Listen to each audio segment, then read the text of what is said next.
hold it for 2 minutes. Let's see.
Everybody, welcome to the City Council meeting. I will call the meeting to order now.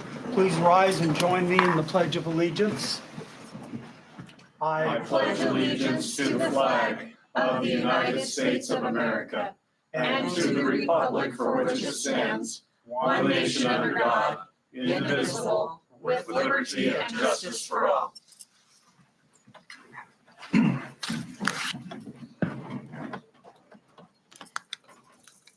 Madam Clerk, please call the roll.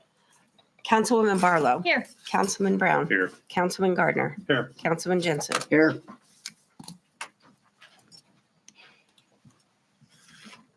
I'm going to start off tonight's meeting by reading a proclamation to honor and support our veterans.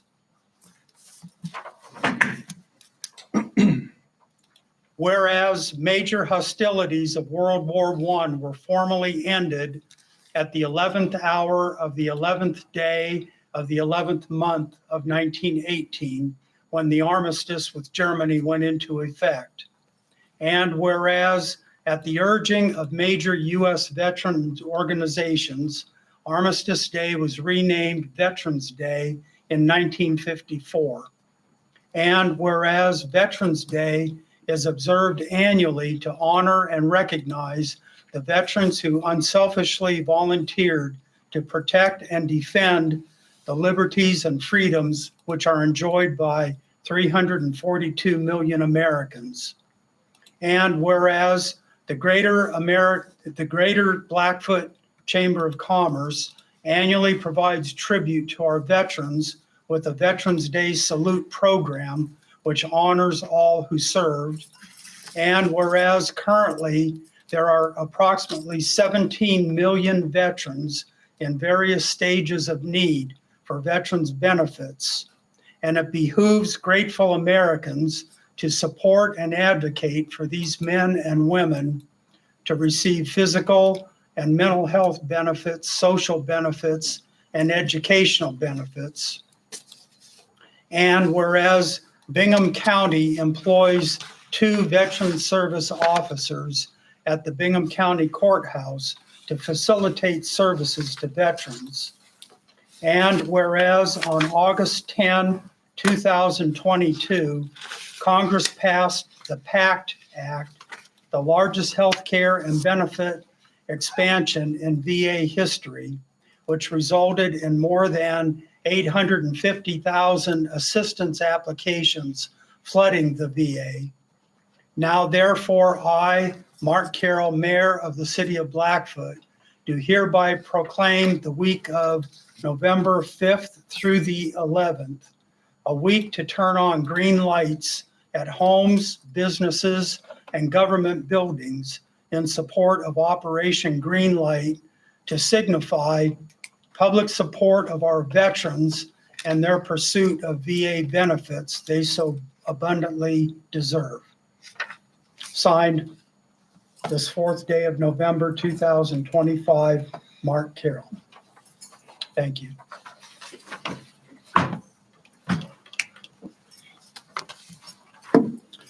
Not on the agenda, but I want to bring to everybody's attention on November 13th, the city and the police department are going to be sponsoring a town hall meeting, Understanding Autism Together, a community conversation. I'd highly recommend to everybody, please come to this town hall. It'll be in this room. We're expecting 80 to 100 people to attend. It should be a very educational and interesting event for everybody in the community. And now, moving on to the consent agenda. I move we approve the consent agenda as outlined. I'll second that. We have a motion and a second to approve the consent agenda. Further discussion? All in favor of the motion, please say aye. Aye. Motion passes unanimously.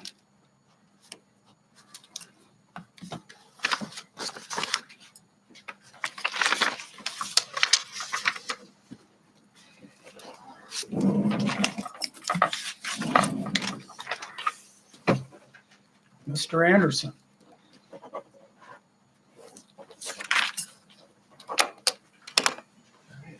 Mayor and Council, good to be with you tonight. In front of you, you've got the treasurer's report. What we're looking at is monthly expense to budget for September. As of September 30th, 2025, 100% of fiscal year 25 is elapsed. So it's our closeout month and year end, and it's kind of where we close things out. So that first table that you have in front of you looks at our percent expended year to date. In the general fund, which includes admin, police, fire, building, and zoning, we closed the year out at 96.1%. So it came in under budget, which is where we had hoped to have been.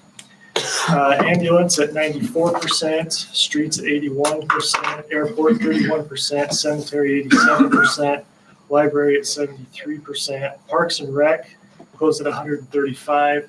The big difference there is the Twin Bridges Landing project, where we had construction start, and we weren't sure if we were going to get into construction in that fiscal year or this fiscal year, so that's why the difference there.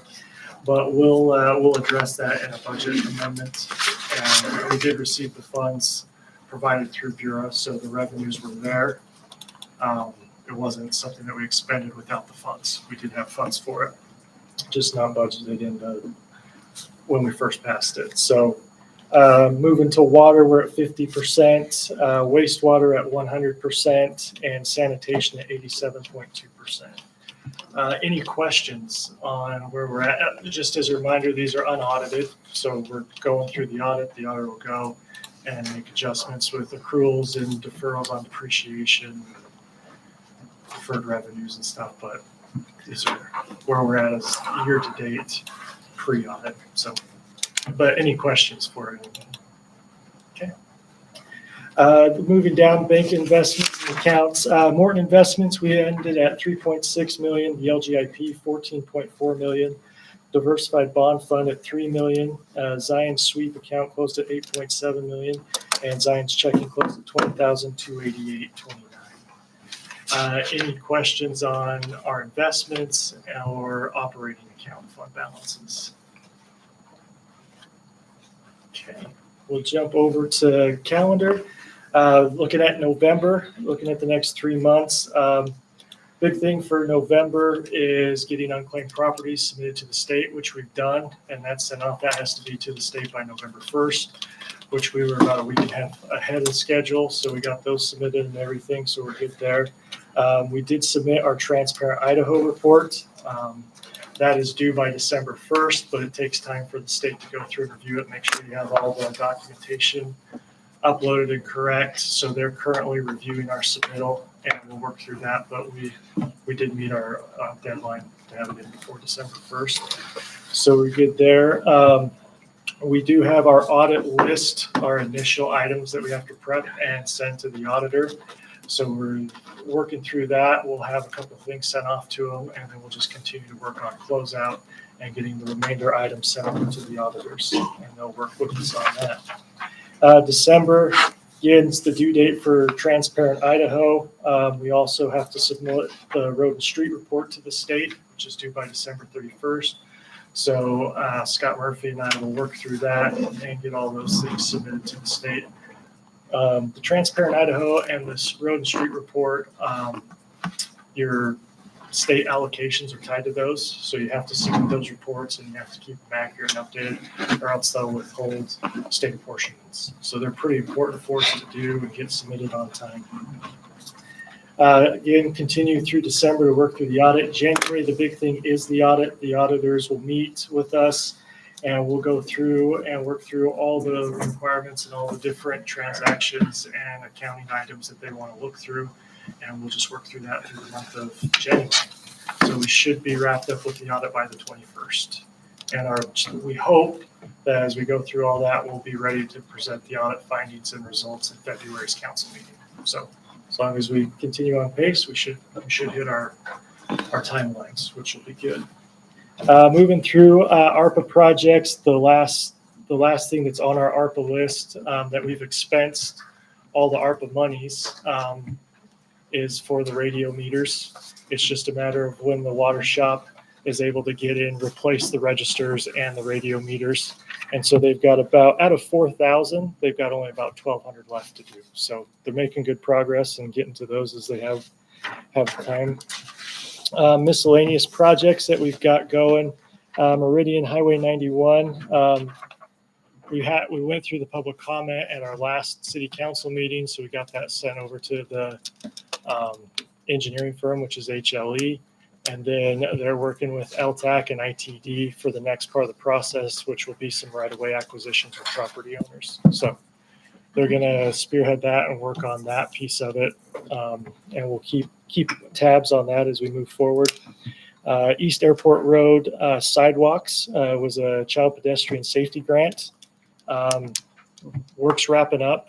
It's pretty much tied up right now and finished. It looks good if you haven't been over there. It's nice to have those sidewalks continued on. The game plan is to continue to go after those grants and keep finishing up the sidewalks and get them on both sides. It's a competitive grant, so we do our best to get in line for it. So we'll keep working there. Pendlebury. Oh, I skipped one. West Bridge Street Bridge. We got all the NEPA documentation submitted to EDA and environmentals and all those things that were required. Haven't heard back from EDA since the government shutdown. That was one of the departments that's been furloughed. So we're not sure where we stand on the grant with EDA. We should be on track for it when they decide to get back to work. But as far as final bridge design, we're still moving forward with that. We've got grants through ITD to continue forward on that. So we are actually meeting with the engineering firm and LTAC this week to start preliminary design discussions and get a final design with the engineering firm and design architects. So it's moving, still slow, but it's moving forward, which is good. Pendlebury, we're still trying to finish up the right-of-way descriptions. The big hang-up right now is waiting for the state to complete their survey of their state lands around the state hospital. So like we talked last time, they never had an official record of survey on file for all those grounds and properties at the state hospital. And so they needed to do that before we could determine where the right-of-ways come in and what ownership is what. So they're working through that. Our engineering firm, Civil Science, has been in contact with them. They're getting that lined out. It's just taking a little longer than we'd hoped. Downtown revitalization project, that was completed with the punch list. And right now we're just closing out this the grant with Department of Commerce. So it's just the final paperwork on that. Well number 14, we are working on design of the production well and of the well house. So hopefully by the middle of this month or end of this month, that design will be completed and we'll be ready to go out for bid with good documents for the drilling of that production well and construction of well house. So we are on track for that. And then Twin Bridges Landing, we did have the ramp installed. The river flows did go down enough to where we could get below the high water or the low water mark. I'm trying to remember which one it is, but the river levels dropped enough to where we could work in the river and get the ramp installed. We got some good pictures of it. I got some good video. It was a very cool process to watch, and I don't think many people had ever seen that done, where they construct the ramp on the surface and then push it in place. It weighed about 64,000 pounds. It is 40 feet long by 16 feet wide, 8 inches thick of concrete and rebar. And it took 2 bulldozers to push it right in place. And they had a pipe system that acted as skids and visqueen down that they poured the ramp on. And then once it's set up to the point that they could do it, they pushed it right down in. I think all of us held our breath thinking it was going to buckle because that's a lot of weight to shove down in there, but it worked like a charm and it was a really cool process. So that project should be wrapping up here in the next couple of weeks as well. They're just tying up some final things with getting lights and power and grading and all that kind of stuff. So projects are wrapping up. Anything I can answer for you guys or questions on any of those projects or with our calendar coming up? I have a couple. Sure. Did Mr. DeRue get his concerns addressed on the Meridian? So Scott is scheduling to get a meeting with him to discuss what that property acquisition is, because we've got to work with the engineers and LTAC to determine those things. So as soon as we know what property is needed, the amounts, and how that's going to work, we'll make sure that he's taken care of. And he was worried about access, so. Yeah. And Yep. then, All those things we'll make sure we get addressed with him. do we even have an approximate timing on the West Bridge Street Bridge? Or is it still so far out that we're not even? I mean, we're pretty far out. I mean, we're starting on final design at this point. It should take maybe 18 months to get from to the finish line on the design. And then at that point, it's going out for construction, which the challenge there is going to be finding the money available, because we're projecting, well, engineers are projecting about $15 to $18 million to construct that bridge. And so we're going to have to look for federal grants, state funding, and other sources. So that's going to be our main challenge is once we have the design, being able to figure out where the funding is going to come from. So When the project was first being discussed, the initial estimates were about 10 to 12 million. Mhm. They've gone up considerably, but we've got a different approach than we had back then too. So it's a necessary project. We know from the bridge reports that the state does with the scouring down there along the pylons and stuff. They're twisting and turning, and it's slowly becoming an unsafe place. So it's a project that's needed. It's only one of two close accesses to cross the river into the city. So it's a big thoroughfare for a lot of things. So it's one that we want to make sure we do right. So. But we're pushing along on it. Yeah. Did that answer questions for you, Debbie? Thank you. Okay, you bet. All right. Okay. With that, we'll move to the next thing on the agenda that I have under me, which is approval for leases for robotic mowers. So I think you all saw the lease package in your city council packages. Just as a reminder, in FY26, which is the budget year we're in right now, when we went through the budget meetings, we had, like always, how do we replace aging equipment?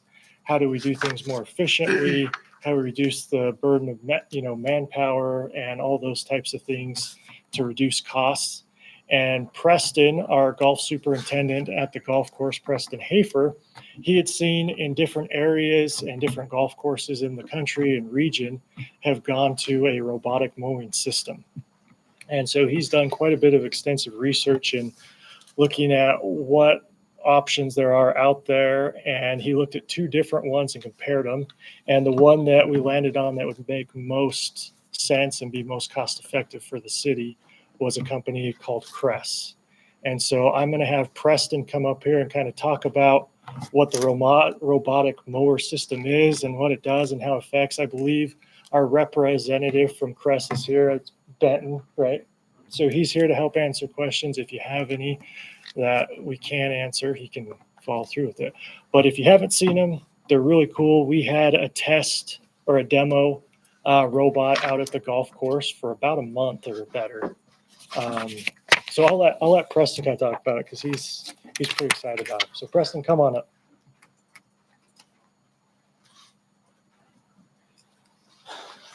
Thanks, Graham. Yeah, don't know me. I'm Preston Hafer, as Graham said, golf superintendent and general manager over the golf course right now. Kind of first introduced to these autonomous mowers, and you want to call them robotic mowers, whatever you want to call them, but autonomous. I kind of got to know them a little more earlier this year. Where I first got to know them, someone asked, "Hey, have you seen those Well, actually, Kyle Morgan that mows for me said, "Hey, have you seen these over at American Falls Golf Course, little 9-hole golf course?" I go, "No," but he sent me a picture, and so I met with Cody, their superintendent, and their general manager over there, and looked at those. And he has Echo, and I looked into Echo and Toro, and then the same exact mower, just a different shell. So Toro has Toro on theirs, Echo says Echo, but the same exact mower. The they're bigger than the Crest, and Crest is a German-based mower. So at first I'm going, I don't know about the Crest, but the more I talked to Benton, actually John Franson, my chemical guy, got me in touch with Benton. Still wasn't real sure, and then Benton and I got talking, and both we had Toro come and do a one-day demonstration, and then we had Benton bring up, and he was more than happy to leave the Crest mower with us to see what, because one-day demo, it looks great, right? And so leaving it for the time that we've had, I was able to see kind of the hiccups it may have, the problems we may arise, and it's been great. Yes, the Toro and Echo, they're going to cover more ground, but one thing I thought about was like, okay, we have to have these out there on the golf course, and if I put one on number 10, it's got to go travel clear out to hole 13 or 14 furthest point out there. It's going to spend half of its lifetime just driving and then mow for a little bit and then have to go back and charge. And so I just thought for the price, we could get more of these smaller ones and they'll be working more than the bigger ones.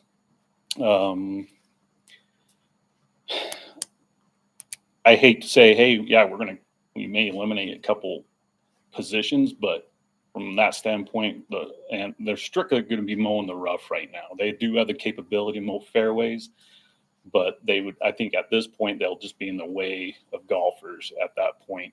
But in the rough, they can mow 24/7. The water won't affect them. The great thing is, I mean, they'll go mow for 2 hours, come back to their charging station, wherever that may be, charge for 30 minutes, and they're back out mowing. And these will do about a little over 3 acres, I think, per day.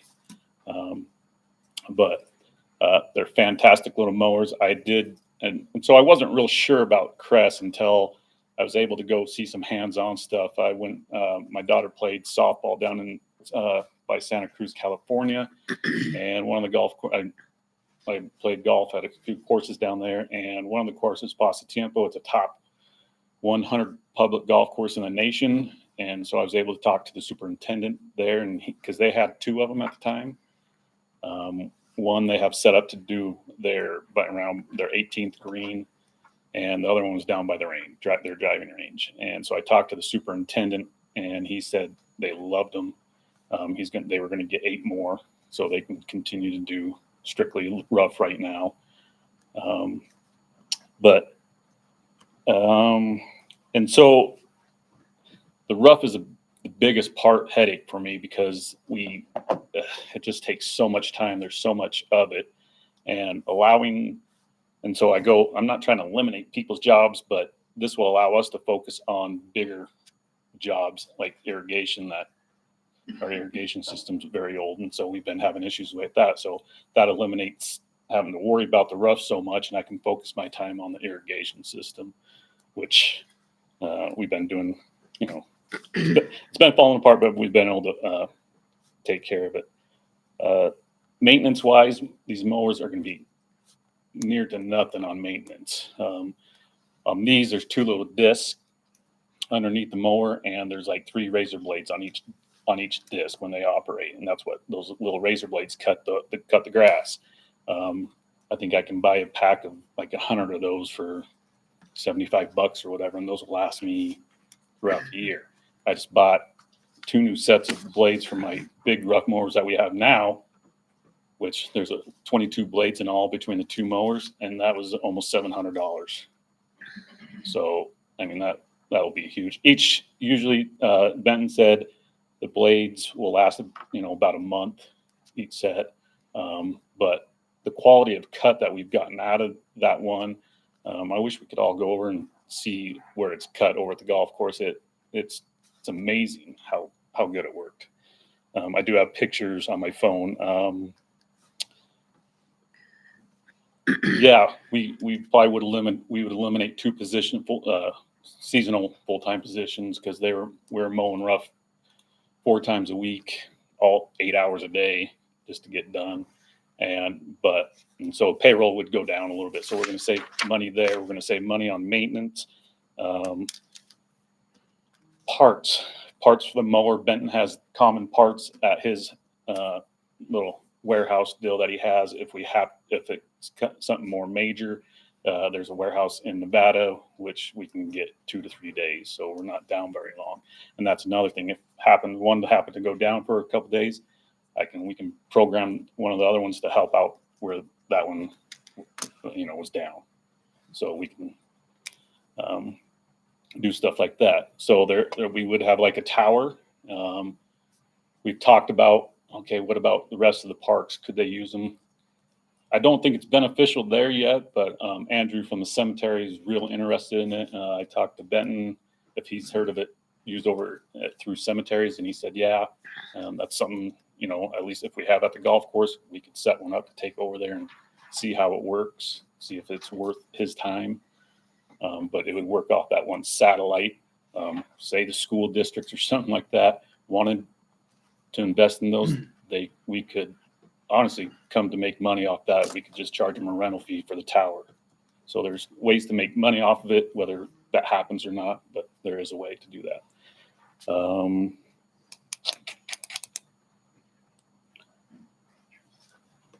Council, do you have any questions Yeah. for Preston? What kind of warranty do these That have? comes with Benton. 4 years. It's a 2-year standard, and with the fleet program at 10, it's a 2-year extended warranty, so 4 total years. Okay. And I think it's 5-year lease, and then after that lease, we would own them. So Okay. So you said that you'd be eliminating 2 full-time seasonal positions. Can you give us an estimate of like what the cost comparison is on, like, are we putting out more money? Are we saving money? we're going to be saving money. Eric, do you have numbers on that off the top of your head?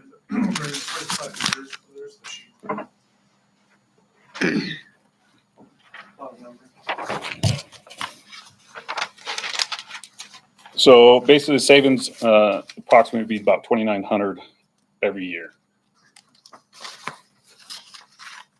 And then after we own them, that would increase. What's the life expectancy of one of these mowers? I believe the battery life is what? The battery life is about 3 years. That's what they quote for running 12 months a year. So in our climate, you're definitely going to get longer, assuming proper storage and proper care. The total expectancy, the robotic mowers are a little newer in the U.S. They've been around Europe forever, or 30 years. The wireless capability is what kind of has brought the popularity to the U.S. Crest has been on golf courses in Europe and hasn't seen any catastrophic failures within 4 years, but some of it is, they are somewhat new, so it's hard to say exactly how long they'll last if you're just kind of keep on it and replace the parts and stuff. Okay. So and then the replace a battery is probably what about? I think once 300 every to 3 500? years is a conservative effort. It's not like they're gonna zap and be gone. You'll just slowly notice battery degradation, just like you do on your iPhone. So at a point, you'll probably notice that the performance go down enough to want to replace them. But again, running half the year, 8 months of the year will help out on that life expectancy compared to somewhere like Florida where you're running them 12 months a year. How do the battery costs compare to the total cost of the machine? It's about $500 per battery. Oh, per that's year. not that bad. No. It's really not bad. In most parts, that's probably one of your most expensive parts. I'm no mechanic, and I'm able to work on them pretty easily. That's another nice part, is it has a wider range of people who can flip them over and change these blades and take care of the robots, compared to kind of your mechanic is usually the guy that's going to be wrenching on these big traditional mowers. How easy are they to find if somebody packs one off? Yeah, so then you can set up a geo fence and it'll alert you if it does that. I have the capability to then put it in live tracking. I don't think you're gonna see people taking them. I think kids messing with them would be more of a concern. Because if you take them, you're not gonna be able to set it up in your yard and mow. You're kind of it's specialized enough to where it's not just gonna mow in your yard. So what's the point of taking it? But it runs on GPS, so there's a location to track them down. I was concerned, that was one of my concerns, I mean, this one's, geez, it's not very big. It's a 14 inches wide cut. And so that was one of my concerns, like taking it. But I has been very impressed where for a month or 6 weeks that we've had it, that no one's touched it. I got lots of people they're so interested and they're excited about it. There's a lot of interest in it. And I'd see people just sit there watching it. And but yeah, a lot of good feedback from it from all the golfers and everyone. School's in session, so the naughty people are entertained for 8 hours a day. Other question you talked about, possibly the school district, possibly renting, tying in with your tower. So if I were, I'm not, but if I were a homeowner within right up by the golf course and I wanted to buy I look at them right now, there's a 1/4 acre one, there's a 1/2 acre one. I mean, I could buy one and then possibly rent. Yeah, you'd be on the antenna. It reaches up to 20 miles actually. Oh, The single antenna. So homeowners, that way you're not putting antennas on your own home and that infrastructure. So that's kind of the nice part about Crest. They go with a long range antenna solution. So it's a little more upfront, getting that antenna installed and doing all the surveys for that. But then you have one that can be for pretty much the whole city. Are we going to run into problems with the antenna in the airport? I don't think so. I mean, we were talking about it earlier. Yeah. probably different wavelength, all of that. I'm I just don't wondering see about any issue with it for the month. I guess, yeah, you've had it for a month. Well, It's- we're and it's running not off an high extended enough? network right now. That's like kind of a temporary network, but since that's such a big buy, they want to Crest will come and install an antenna for free. They had a survey, and I think it said if it was within 100 feet or something of an airport, and I measured from the thing. And if there was a conflict, it doesn't necessarily have to be at the golf shop, like because it does have that long range. Oh, right. So any city building it can technically work on, but it's nice to have the golf course that way. If they need to reset it or something, they're kind of there to unplug it and plug it back in. But I don't Put it think on the so. roof of this building. It's a pretty common technology. Ag GPS for farmers use the same RTK Okay. technology. It's just Crest wanting to build their own network. So there's, like I said, they're on a temporary network, and there's probably multiple networks that are kind of broadcasting that same thing on different. So you set up the boundaries exactly the same way if like a farmer does on his field, you use something to. Similar, so Similar. there's a pilot on the back of the mower, and you pop that off, put it on a mapping cart, and you map the boundaries. And that RTK, your phone GPS is 3 meters accuracy. Your blue dot isn't exactly where you're at. This RTK is 2 centimeter accuracy. So that's kind of what's enabled this wireless robot to be able to, if you say it wants to mow the fairway line or rough line right there, it's going to mow right there. Whereas before that, this GPS technology hasn't been that precise. So that precision has definitely enabled the popularity to grow. How do they deal with obstacles like rocks and? Yeah, so like that has a couple little sensors on the front of it, and so if it's mowing up to a golf cart or whatever, it'll sense that and it will redirect. Yeah, and it can handle it a few ways. So if it's a permanent obstacle tree, you want to map that out. Right. Because it's going to be more efficient. It can sense that tree each time, but if you map a no-go zone, it's going to know to go around that and be more efficient. Anything knee height or above, it detects. So golf ball, I've seen them run over golf balls, but the blades fly out, look fairly loose in it. People, golf carts, it'll sense it, slow down, and kind of slowly map out the area around it. And for the rest of that mowing, even if that cart moves, it'll probably still think that something was back in that spot. So for the rest of that mowing, it'll do it, but then the next time it'll try and mow through. So permanent stuff, trees, big rocks, big obstacles, map those with no-go zones, moving obstacles. It's going to detect with those camera sensors. So it won't send a golf ball flying like a traditional? No, it just kind of, when you see it is just razor blades, and they spin freely on the disc. So I've thrown them in there, and you can see the nick, but when it hits something, it kind of just spins around, so there's not that force of a fixed blade going through something. Right. So it doesn't send it flying, and yeah, it's not super intimidating. Some of the bigger ones, as we were talking about, the Echoes and the Toros, can give off that like, oh shoot, this thing's coming to get me kind of vibe. Whereas the Crest units are a little smaller, and I haven't really seen any intimidation by them. They're a little more manageable to see.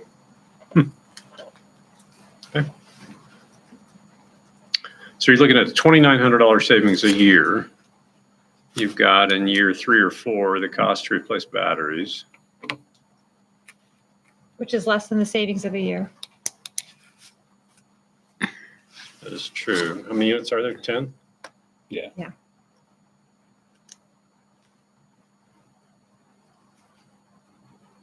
Okay. A couple of years worth of savings.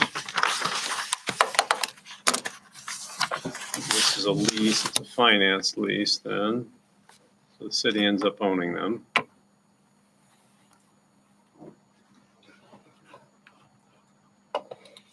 The warranty runs out a year before the lease does.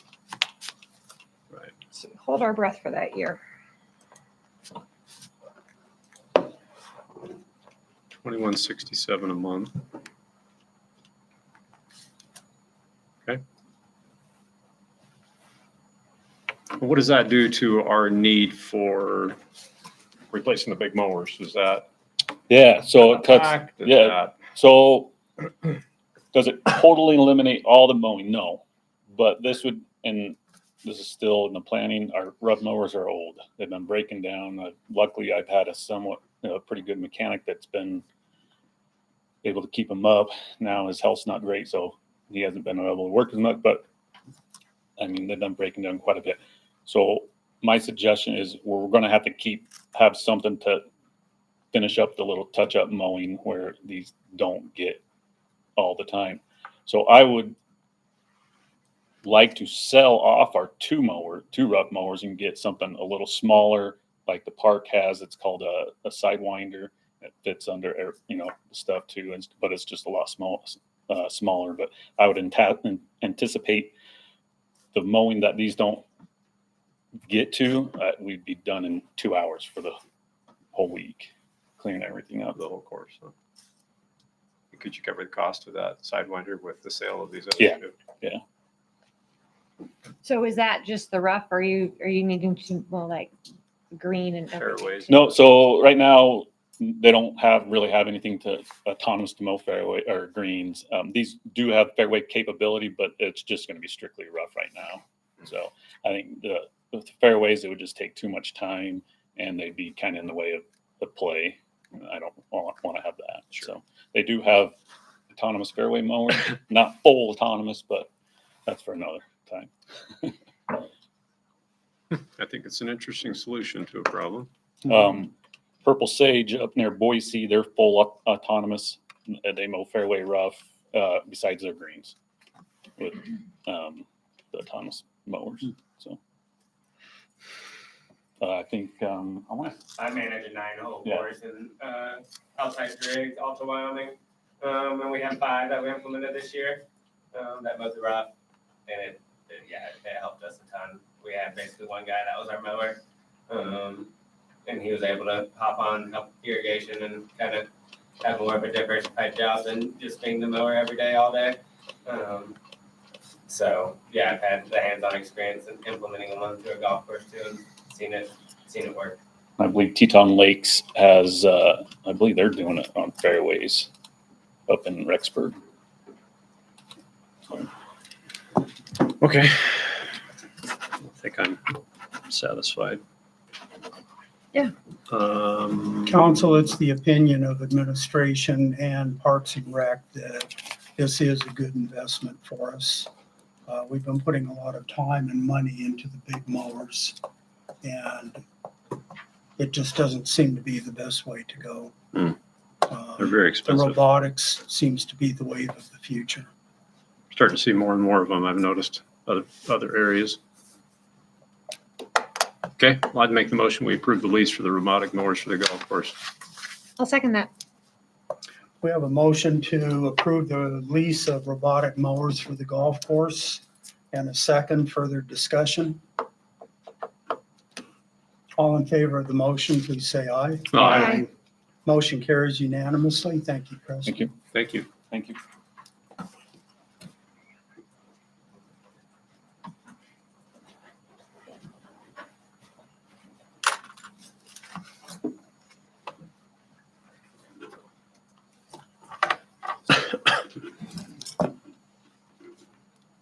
Okay, moving on to a topic that I'm sure you're all aware of. That's Jensen Grove Water. I'd like to mention we have Mr. Tracy Hillman, the board chair for Snake River Valley Irrigation District. Garrett hosted a negotiation meeting to finalize this document. Garrett, do you want to hit the high points? This is something you put together. So essentially what we sat down and dealt with, the Snake River Valley Board's been really good to work with. And it's their expertise and contacts lists that we feel gives probably the best chance for Jensen's Grove to stay full. And what I mean by that is obviously they're always out there beating the bush for who can recharge, who needs recharge, things of that nature. They've managed Jensen's Grove for a large part over the last 25 years for the city. There was some miscommunication and things here, recently that we have fixed in this new agreement. But in a nutshell, what it would do is turn the recharge management over to Snake River Valley. That would first entail the state or the city's water rights. Then they have 2,500 acre feet that would be then used for recharge. And then, and unless it's a super dry year, then all bets are off. I mean, if we're in a true drought, but we haven't had a dry year yet, they would have taken that 2,500 acre feet away. But anyway, in any event, then they would go out and obtain as much recharge as possible through whatever third parties need it. And in this day and age, that's a lot of people. In exchange for that, then all of the recharge money, 25% off the top, would go to Snake River Valley for their time and efforts in doing that. And then 75% of the recharge money each year would be held in a capital account for any improvements down the road. And so the hope obviously is there's enough recharge money that the city would never get another bill for any of the levee improvements or maintenance or things of that nature. And essentially Snake River Valley would be in charge of, the head gate out in the river, and use those capital funds first. We set it up with a 4-year rolling, so that at the end of year 4, any money left over in that capital reserve account in year 1 would then be released to Snake River Valley. And so ultimately that money would all get turned over to them unless there's a catastrophic failure. But then they would have that capital account that would hopefully take care of that. So anyway, in a nutshell, that's kind of how that would work. I do think it's probably the best course for keeping it full from a management standpoint. They have the experts to deal with it. We don't. But it also requires at least twice a year to meet, go through the budget, go through the anticipation, the water outlook, things of that nature, which will keep that communication open. And so anyway, we feel good about that side of it. But the city's only real responsibility is the surface maintenance as far as the mowing and most of the weed control. They'll come in the spring and help spray some of the feeder ditches and things of that nature. But to keep the surface areas clean, that's the city's responsibility. Everything else, really, that management gets turned over to them. And like I say, they're the experts. They're the ones that watch that on a day-to-day basis.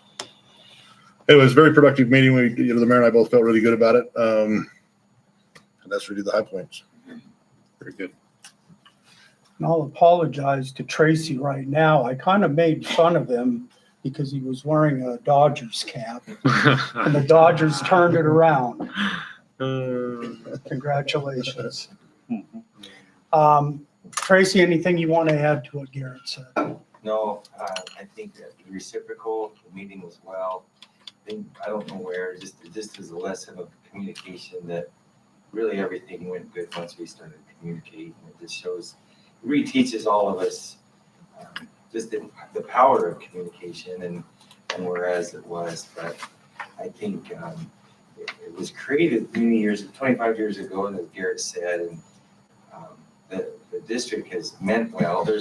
Water is very complex. It's a big asset to the community. The river, to have what we have is amazing, but I can say for my position and being on the board and the ag experience and the background that I have, it's most farmers don't even realize how it all works. I don't mean this bad, but like the laws and the tribal affairs and the water rights, and it's beyond understandable most of the time. And so I do think that we're excited to be a player as it has been when it was just quiet and the grove was just full. The thing I would add is just a couple things the last couple of years. They've changed the appropriation of the water. They're saying that this water don't reach 1,000 springs like it was, and so the whatever. But I anticipate with all of this change that has happened and the fact that the way that we can recharge, it's going to help local people and the local, being a groundwater district, the best it can. I think it's a win for City of Blackfoot. It's a win for Snake River Valley, and I think it's a win for the farmers around the area for the recharge benefits that can happen. And being that it is this complex beast, I don't know how the powers to be know how the water goes from here to there, why or when and how fast. But that being said, I believe it's all going to be a change in motion in a good way. They want us to sink more water, and as we all know, it's gravel. It's a gravel bottom. It's a great pit to sink and to recharge, and I think it will only be more valid as time goes on. There's only so many pits and holes in the whole valley that you can put water in, and it's definitely one of them. Thank you, Tracy. One other thing, I'll remind the council, several months ago, there was an approval by the council to go ahead and rebuild the diversion. We are going to go ahead and do that now. So we will be using that money that was approved. And I know Snake River Valley looked at the estimates. We had 2 from local contractors. We're going to go with the low bid and repair the diversions. So with that, I'd like to entertain a motion. I move that we approve the agreement for the Jensen's Grove Water as presented. I'll second that. We have a motion and a second to approve the Jensen Grove Water Agreement. Further discussion? I'd just like to say thank you to everybody who Yeah. put so much time into that. Yes. You're right. Water is a complex beast. Yeah. So thank you both and everybody involved. Thank your board from the council for us. We definitely appreciate this partnership. Thank you.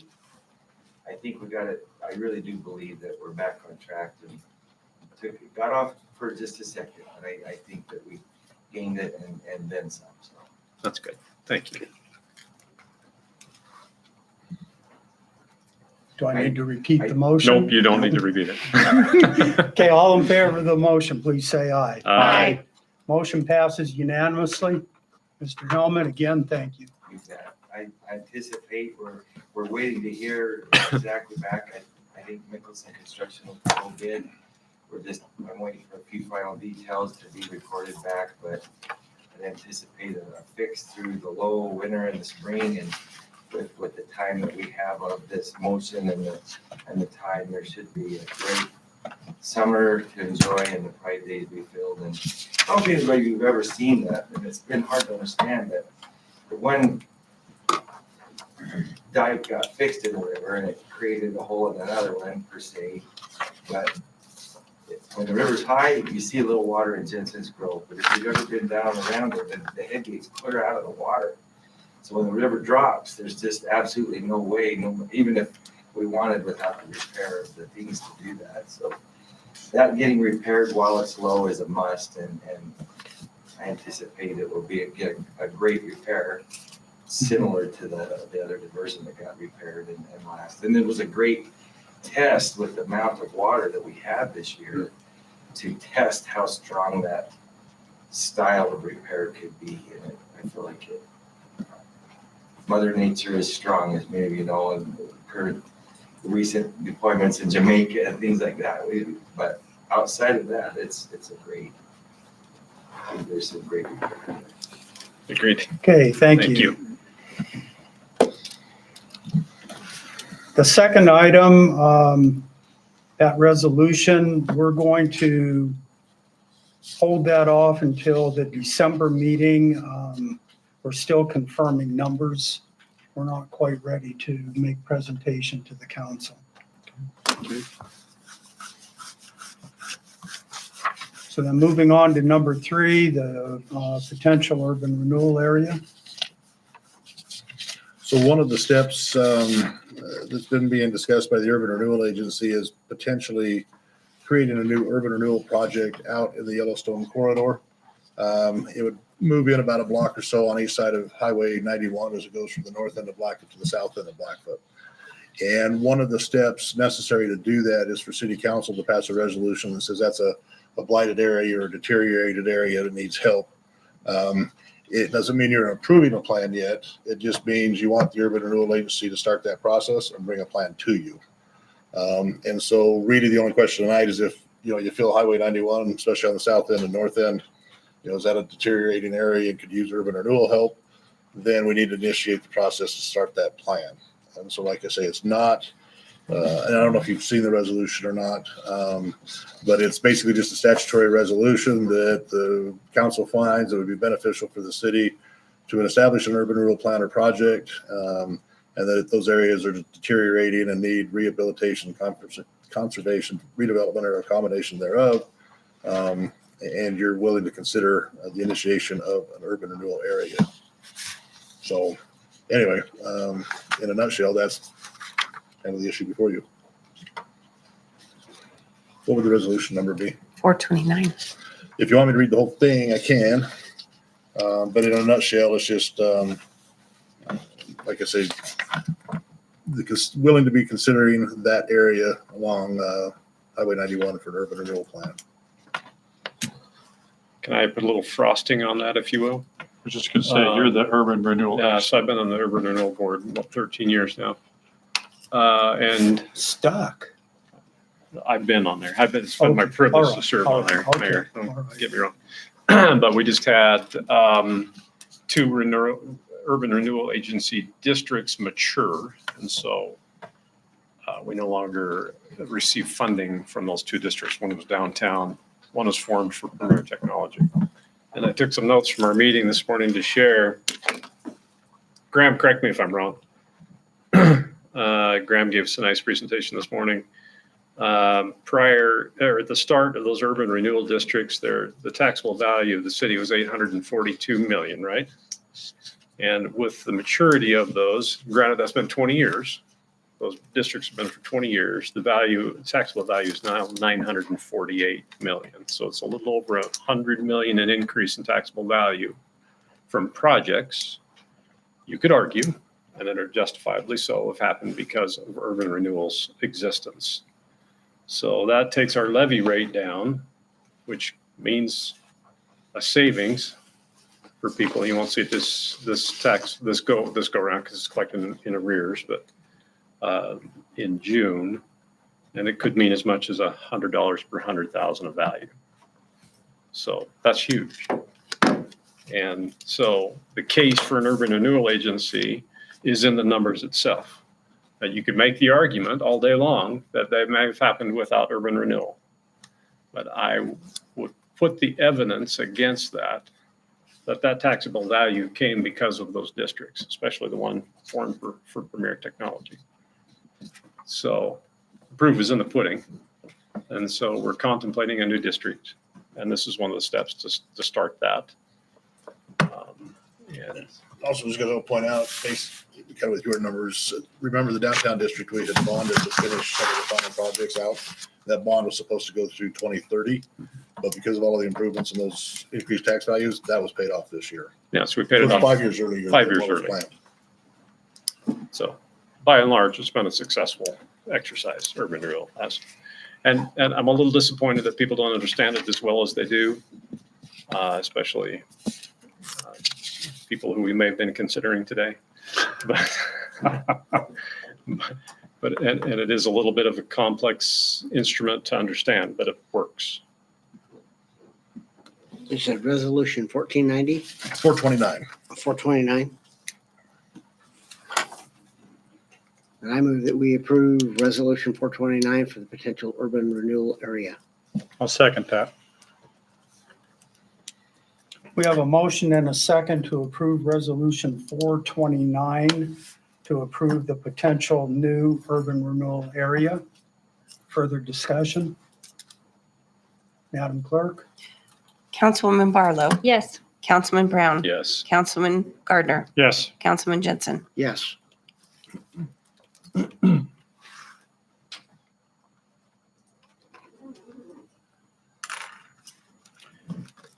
Council, I have two board appointments tonight.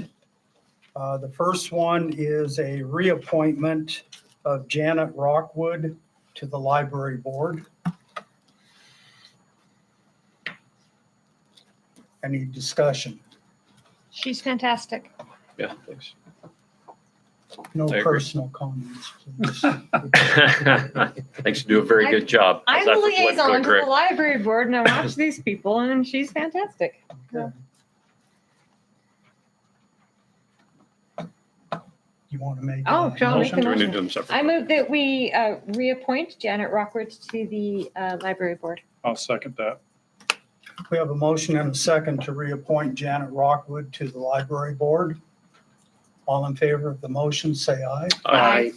Motion passes unanimously. The second one is an appointment to the Transportation Board, and this individual will replace Curtis Cannon, who will retire from the board. And I'd like the council to confirm Paul McBride to Transportation. He's an engineer. He does work for Cannon Builders. I've known him personally for about 25 years, and I think he'll be a tremendous addition to transportation. It's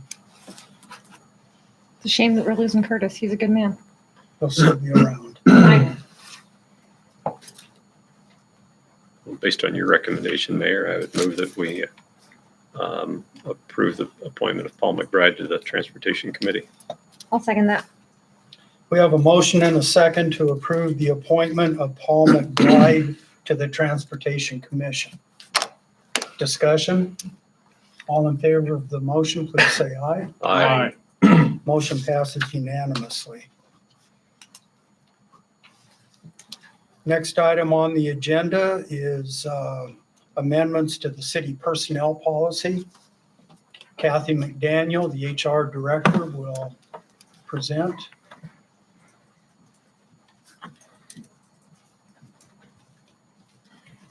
Good evening. I hope you've had a chance to look through the policies that we've sent over. We made just a couple of corrections on pages 25, 27, and 28. Just making sure everything's in alignment with what we're currently doing. So those are pretty simple and straightforward. We've got some. It's critical that the city and any large organization really watches their step and makes sure to evaluate and evaluate again before making a decision. You know, just the presentation we had on the lawnmowers, that will displace 2 positions. As AI gets more and more prevalent, there's going to be more and more things to look at that will most likely replace people. And I counsel that city council and the future mayor be very careful on that. As a matter of fact, I think I've threatened a number of department heads, don't be doing AI. Not until I'm gone anyhow. It is the future. It will happen. Well, I know We just there's need to be careful. been one attorney who's had his hand slapped quite heavily because he relied on it, and turns out all the reference case numbers were bogus. From a gruesome book or whatever. Yep. Yeah, you have to be And careful. so, and he didn't go back and personally check whether that reference was actually Right. something real, and a bunch of turned out not to be, so. Yeah. It is a valuable tool to increase productivity. Yeah, that's for It's sure. it's a fantastic tool. It saves in a lot of like formatting, but we want to make sure the information that we're getting out, to safeguard the city. We're releasing real information.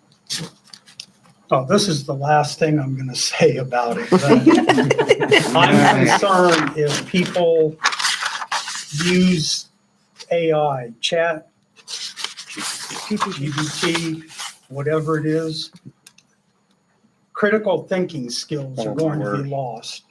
Writing skills will be lost. And not so much writing, it's the thinking Yes. that I'm concerned about. And that's what I counsel you to really watch for. It's like using calculators and not doing the arithmetic. You forget how to do multiplication and division because it's easier just to plug the numbers in. But anyhow, we're done with that. If you write it in cursive, nobody can read it anymore anyways. Well, I've printed most of my life. Okay. Okay, Kathy, anything else on that? Nope. Do you have any other questions? No, thank you. Yeah. I'll make the motion. We approve the amendments to the city personnel policy as outlined. I'll second that. We have a motion and a second to approve the amendments to the city personnel policy as presented. Any other discussion? All in favor of the motion, please say aye. Aye. Motion passes unanimously. Thank you.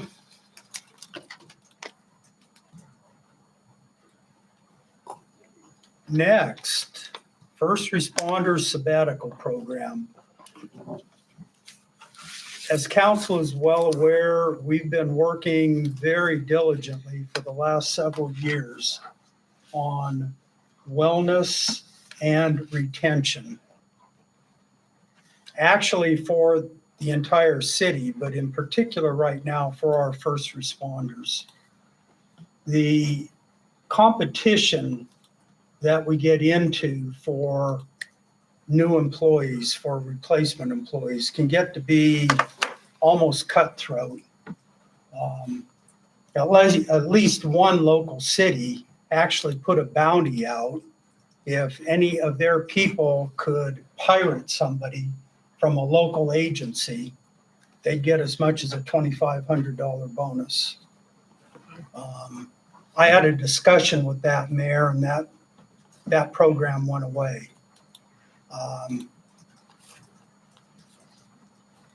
What we're talking about here is a wellness sabbatical program to promote wellness and help our first responders be able to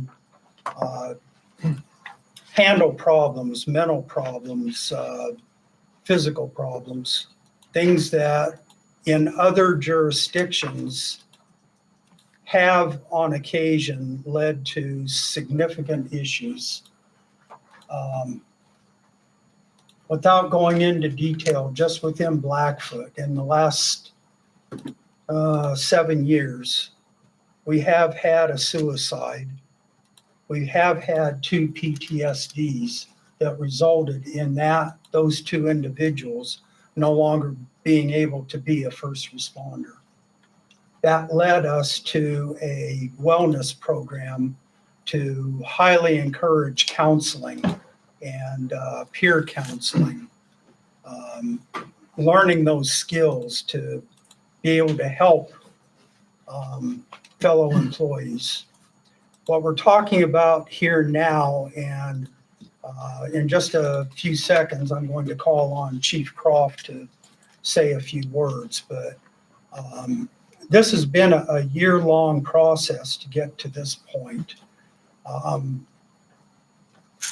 We provided you with the proposal and the documents. We did not give you the workbook until I think you just got it today. We didn't have everything quite to the place we wanted it. And I'll tell you right now, it's about 85 or 90% where we need it to be. But we wanted it in front of council tonight. And hopefully you will approve where we are and the direction we're going. But I'd like you to hear from Chief Croft and one of his command staff. Chief? Mayor, I'm not going to take up a bunch of your time because I actually do have Lieutenant Myler, who is the one that came up with this program. Just kind of a quick history. 3.5 years ago, when I was appointed the chief of police, I wanted to do 3 very broad strokes. That was provide good public safety, keep our officers safe, and make sure that we are combating these issues that the mayor just spoke about, as far as some suicides within our first responder, suicides in our first responder family, and to keep our people healthy. With that said, I am very pleased to turn the time over to Lieutenant Myler. He is our commander over our patrol division, who did come up with this program. So to me, I did encourage them 3.5 years ago. Hey, we need to focus on retention. We need to focus on keeping our people safe, not only physically but mentally. And so with that said,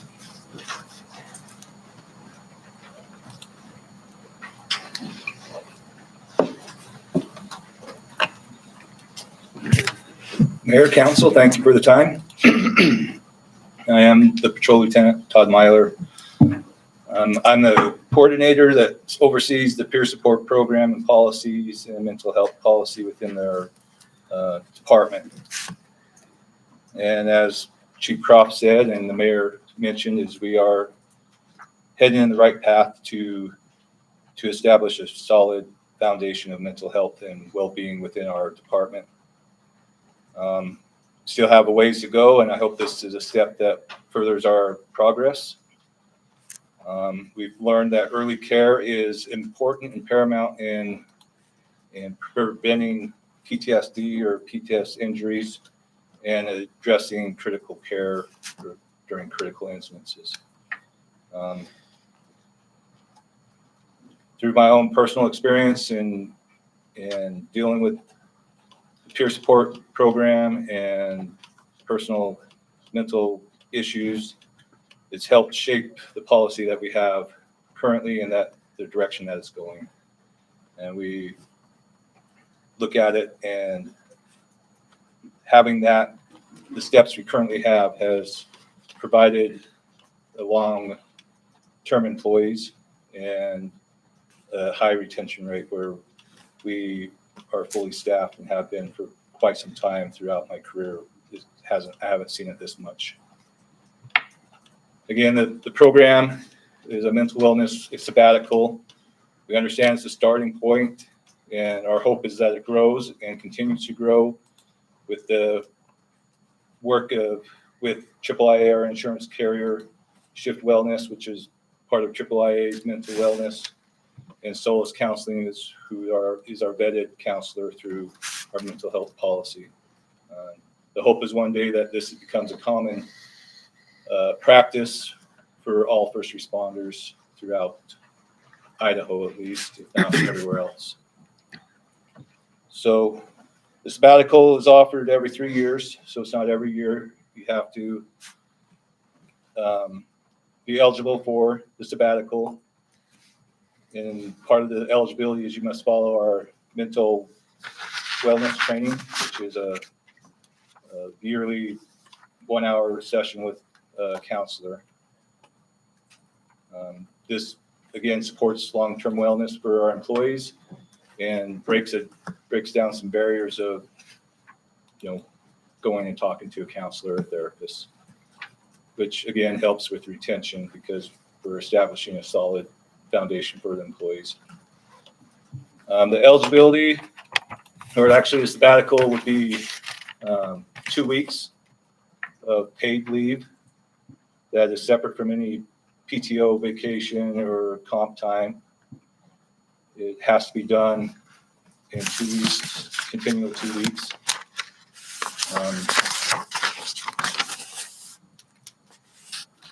The eligibility is, again, well, we already covered that. You have to go through the rest of the mental wellness to make it a whole program.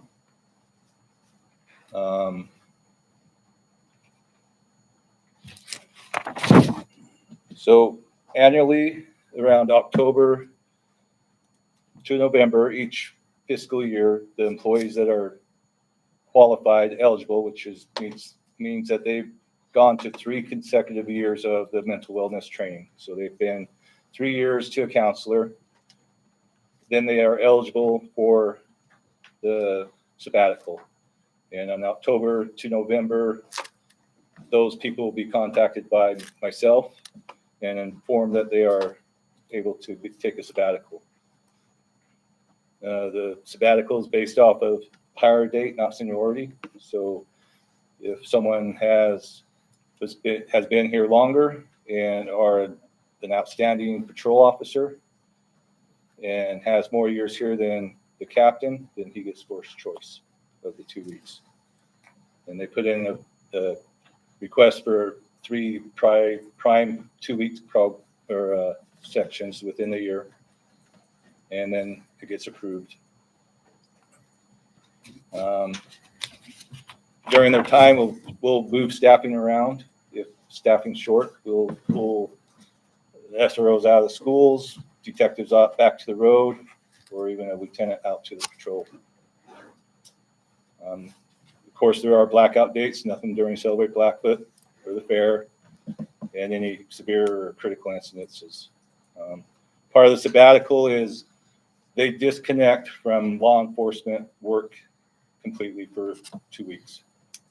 That means where we have it planned so far in advance, that means the courts are aware that they aren't going to be subpoenaed for court. They aren't getting called out for on-calls or canine sniffs or anything else. And they don't have to attend trainings or meetings. We want them to disconnect completely from the stress of the job. During their time off, they just don't get to sit around the house and do nothing. We've established the workbook, which is still in progress. Through work with AAA and Shift Wellness, they asked that we focus in on the 8 domains of wellness, which the book is very based on that. So they have to go through the steps of completing that book. When it comes time for their sabbatical to start, they meet with me and I go over the workbook, go over the expectations, and if they have any questions or anything, I'm the only contact they should contact because we want to limit their experience or their contact with law enforcement. We just want a clean break. Throughout the 2 weeks off or the 80 hours, they work on that. They work on self-healing.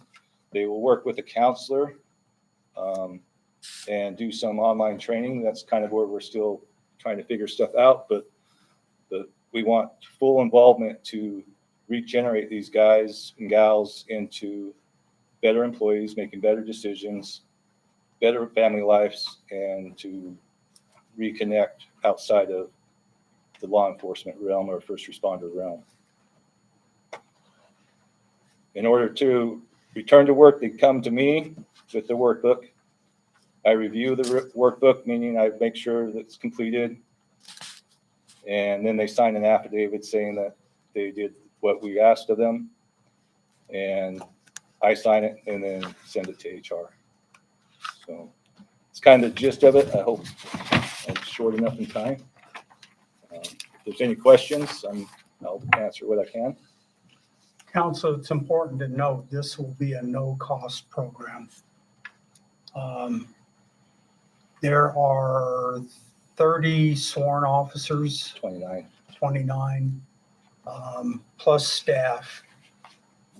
In any given year, there will be, I think, a maximum of 11 people down to 9 people. So a manageable number of people who would be eligible for the sabbatical.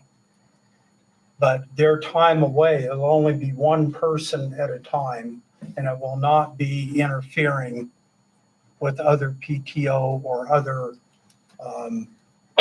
things, as the lieutenant said, like celebrate Blackfoot or the fair, where it's all hands on deck.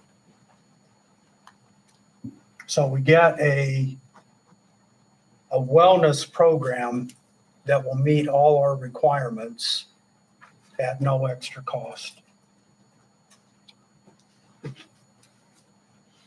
So I have a question. Okay.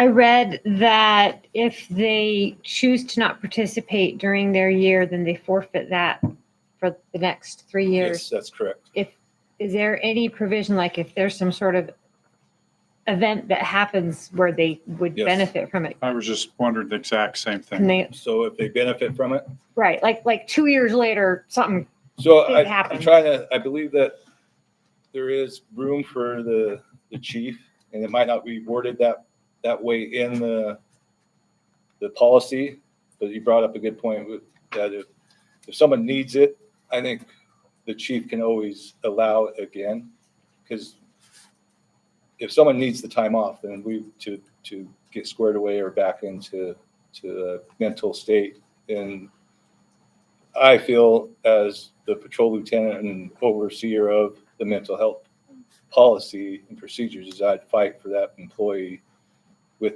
whoever the chief is or captain to give them some time. And I'm sure that whoever the chief is would be open to allowing that, because the goal of the wellness policy is to keep retention, to keep long-term employees, and to eliminate those unfortunately tragic events where we've lost 2 to 3 employees based off of critical incidences. So as I said, this is a beginning point. It's always room for massaging it and making it better. But this is kind of the making our program more complete. We started out with the peer support and then moved on to the mental health training. And this would be a more long-term, long-range type benefit to help promote longevity and just wellness altogether. I want to see my employees retire and retire well. It's also important to note, this is a first responder program. Lieutenant Myler obviously is a police officer, but this program is going to encompass the fire department also. Chief Howell and Captain Wall are in here tonight as part of a support to this program. You're hearing from the police department that this will encompass all first responders. Okay, I'm all for it. Just want to I support it 100%. Me too. Okay. I'm going to play devil's advocate for just a second though, because I can see the public right away. Chief Howell, takes 2 weeks off. I wonder, where the hell's Chief Howell?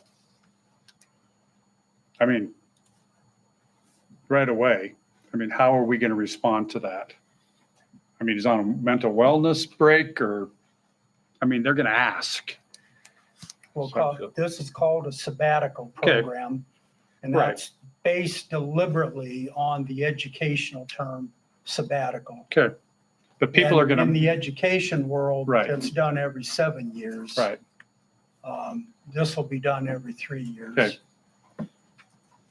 So he's on sabbatical. One of the things we wanted to be sure was that this program would mean something to every officer. It's not just 2 additional weeks off. Right. they've got to go through training. They go through what's called the 8 domains of wellness. And this is highly researched, published work that's out there. Something we talked about this morning with IIIA and Dr. Odom, who runs Solace Counseling, was we will have a counselor that would be available to each officer when he or she goes on the sabbatical. And there will be a more or less tailored program to that individual. If you went through the book, you saw different headings here, and it's geared to financial wellness, mental wellness, healthy eating, physical conditioning. Is this person a good teammate?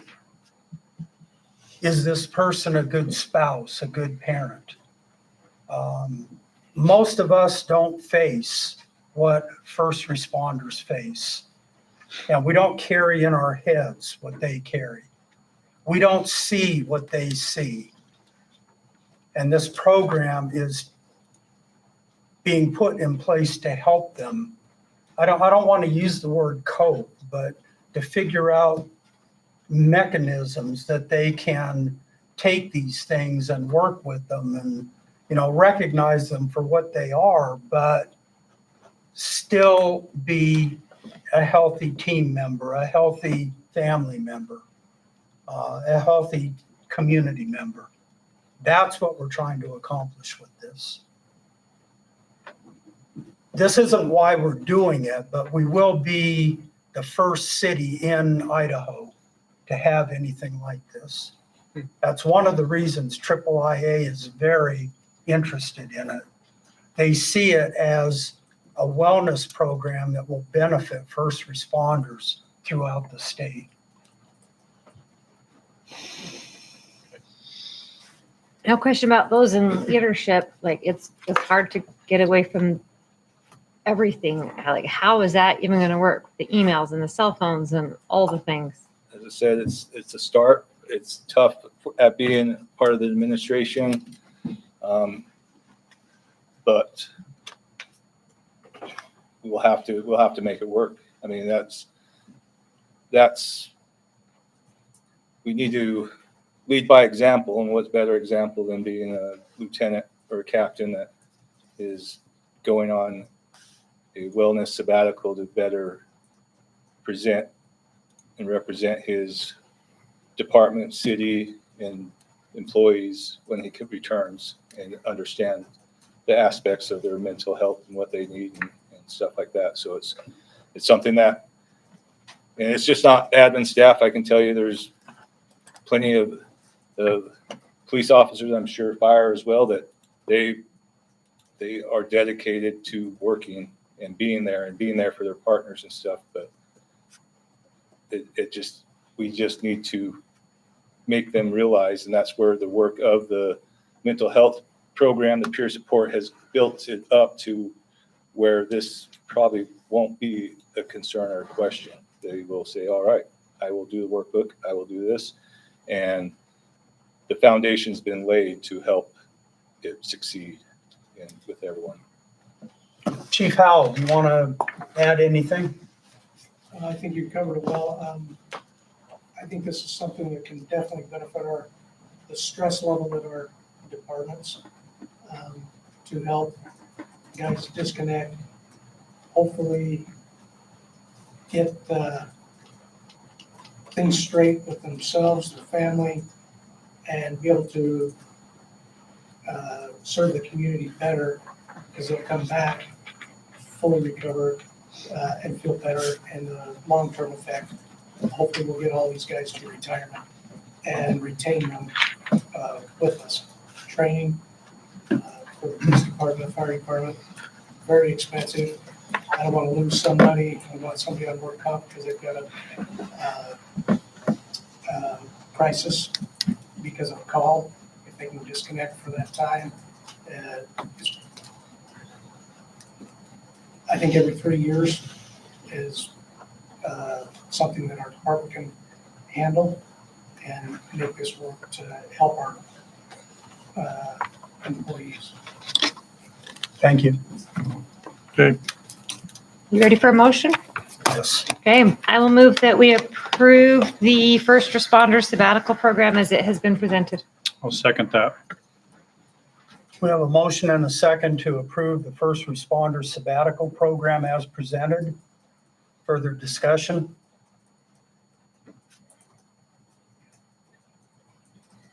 Madam Clerk, please call roll. Councilwoman Barlow. Yes. Councilman Brown. Yes. Councilman Gardner. Yes. Councilman Jensen. Yes. Command staffs of both departments, thank you very much. Mm. Lieutenant, thank you.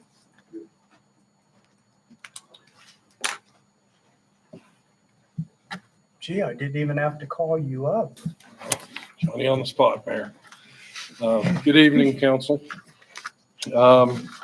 Next item on the agenda is there has been a motion to reconsider the approval of the Honeybrook 3.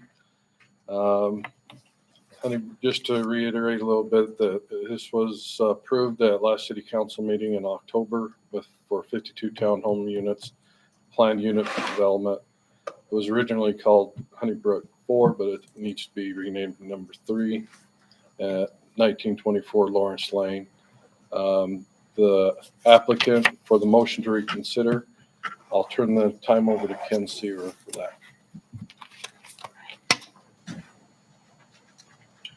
Okay, Mr. Seaver, we will give you 5 minutes to go over new information. I caution you not to go over information that has already been presented. Has each of you received a copy of the formal motion to reconsider? Okay. So to begin, I'd just like to thank you for the opportunity that I have to address you and to present some additional evidence to go along with the very specific items within that motion to reconsider of areas of non-compliance with the city's comprehensive plan. So I'd just like to start by reading from the comprehensive plan. It says, quote, "Comprehensive planning is an involved process which at best reflects the needs and desires of the community it is to benefit. A plan should give the public, business, and government agencies a clear understanding of the city's intentions and desires regarding its future development. This will lead to greater cooperation and minimize potential conflicts. The plan is intended to be a set of positive rather than restrictive statements concerning what Blackfoot wishes to be and accomplish, and to introduce long-range considerations into the determination of short-range actions." The Idaho Local Land Use Planning Act is the regulatory foundation which requires comprehensive planning. Creating and following the comprehensive plan is a mandatory step before zoning ordinances can be passed, and the act is found in Idaho State Code at Title 67, Chapter 65. I'll share just 3 sentences from the Local Land Use Planning Act. Quote, "It shall be the duty of the Planning or Planning and Zoning Commission to conduct a comprehensive planning process designed to prepare, implement, and review and update a comprehensive plan." Second, that quote, "The zoning shall be in accordance with the policies set forth in the adopted comprehensive plan." And lastly, quote, "The approval or denial of any application required or authorized pursuant to this chapter shall be based upon standards and criteria which shall be set forth in the comprehensive plan, zoning ordinance, or other appropriate ordinance or regulation of the city or county." So I just want to reiterate, as I stated in my motion to reconsider, the development as it was proposed does meet much of the city code, but it does not meet the comprehensive plan. There were numerous concerns brought up regarding traffic and water infrastructure. A lot of that was approved on a nod and a wink that, oh, well, we're working on Pendlebury or we're working on well 14. There was no modeling done to prove that it's actually going to fix the problem. There was no modeling done on Lawrence Lane, which is going to receive 100% of the traffic from this new development. There was no traffic study done on the parking lot of Honeybrook 2, which is the sole point of access for the entirety of Honeybrook 3. And so converting a residential subdivision and subjecting them to years of construction traffic, as well as the regular ongoing traffic, and turning their parking lot into a through street, it is in violation of their personal health, their safety. Traffic safety concerns in that region is already an issue. We've had 2 pedestrian strikes within the last year. One of them was fatal. And so I don't think these are things that we can bypass and say, well, yeah, go ahead, we'll approve it. And hopefully the traffic study comes back good. Hopefully the water study comes back good. Those things need to be done first and foremost before anything. In my motion, I mentioned significant safety concerns regarding the train, the staffing at the fire department, the impact fees and things that were mentioned there would help with a lot of that. I do want to also share that we've established, from what I just read, that the comprehensive plan is part of state code, and those plans must be complied with when making decisions to approve or deny projects which come to this council for your vote. And just last year in 2024, the Idaho Supreme Court in docket number 50197 ruled in favor with Twin Falls County when the county denied a preliminary plat application for a subdivision due to noncompliance with their comprehensive plan. The plan is a legal document. It is the single greatest tool that this council has to shape the future of Blackfoot, to do what is in Blackfoot's best interest as outlined in the comprehensive plan, without consideration to what is the best financial benefit for a particular developer. They are going to develop, and they have the legal right to develop, but that development must be in compliance with the comprehensive plan. And to ignore that is to put one developer's rights and their property rights and their right to develop over the rights of the entire community, because the entire community has been granted the rights of that comprehensive plan and those protections. And when we ignore the comprehensive plan, we are in effect saying a developer's right to do on his property as he will is more important than the rights of the rest of this community. And so I would ask you and urge you to uphold the city's comprehensive plan. That's not to mean that the property can never be developed, but it is based on the evidence that I provided. The plan as proposed simply does not meet the comprehensive plan, and to approve it and move forward with it in its current fashion is to deny the rights that are granted to the entire city of Blackfoot, in particular, those residents who live in and around this development who are going to be impacted by the day-to-day traffic and the congestion and all of the other considerations and protections that should be afforded them through the city's comprehensive plan. I don't have anything else. If there's any questions, I'd be happy to answer.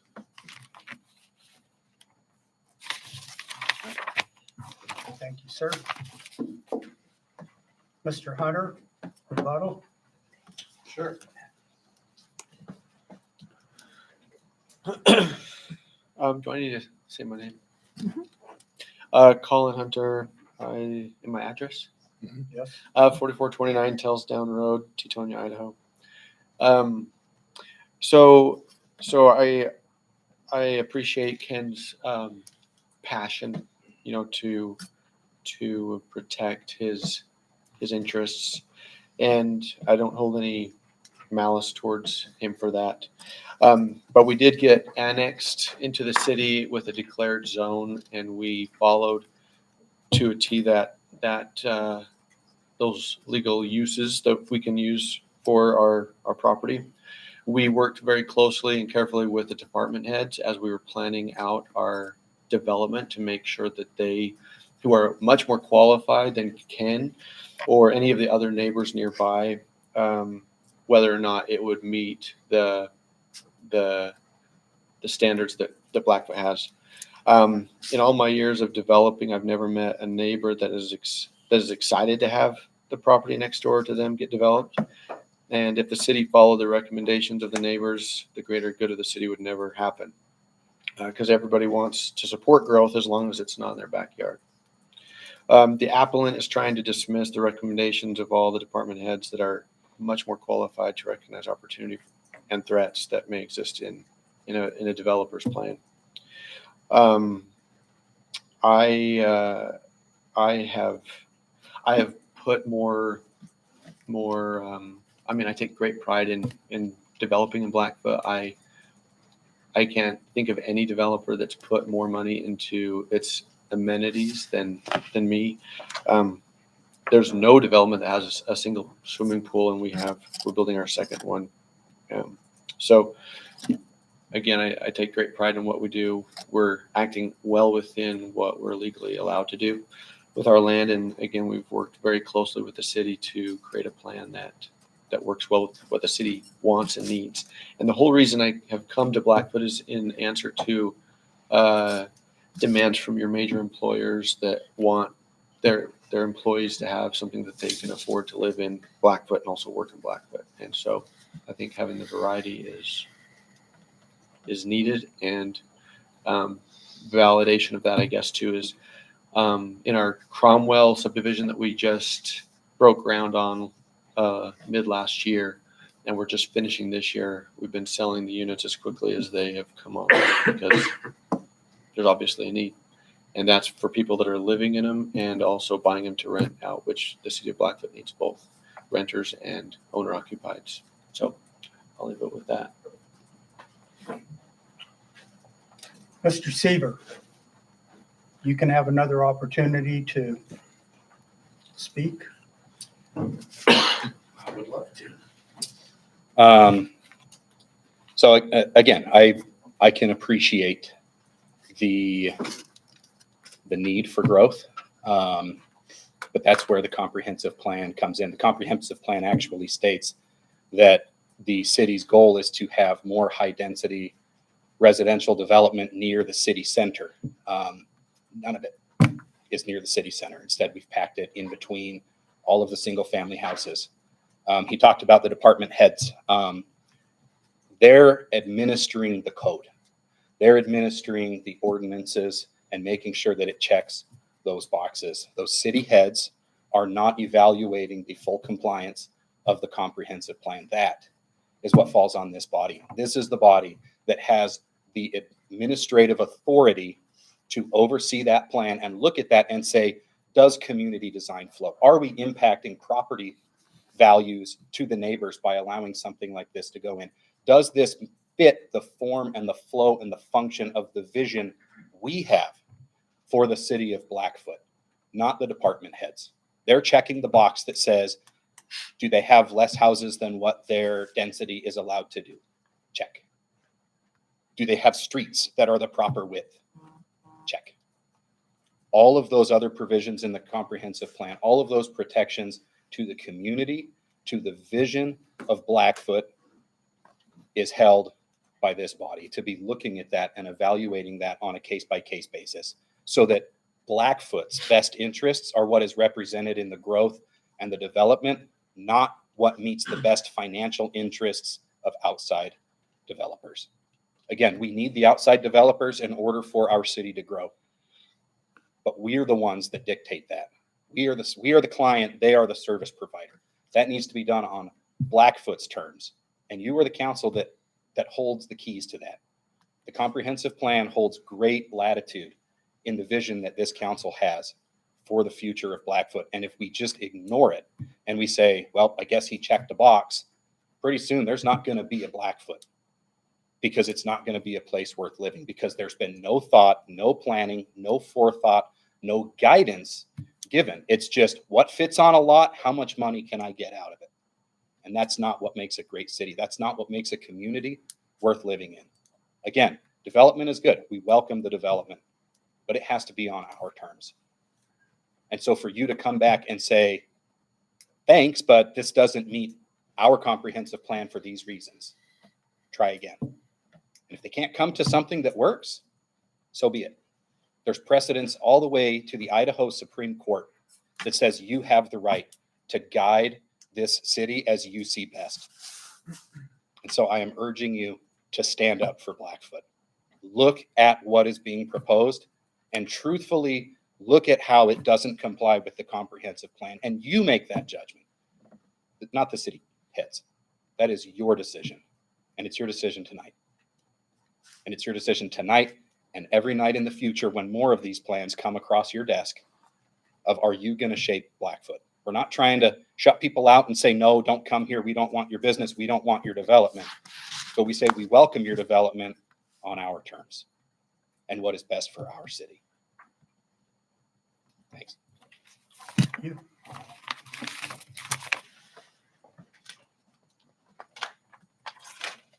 Mr. Allen.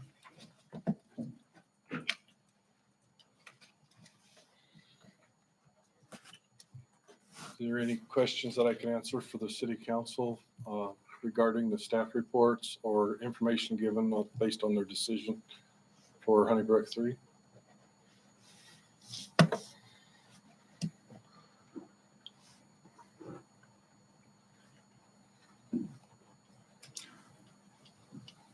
Really sure where to begin with that, but. Well, just so you understand, so this is an appeal, essentially, right, a motion to reconsider. So it is based on the record that was provided to you the first time. And so Travis's request, if you have any questions, it's not for new information, it's for what was presented before, because we're not reopening the public hearing process. So it's what was brought to you the first time. And so if you take Ken's remarks and Colin's remarks and the record, from before, that's kind of where your discussion, needs to focus. So we're not asking Travis for any new information, just if you had any questions on what had been provided.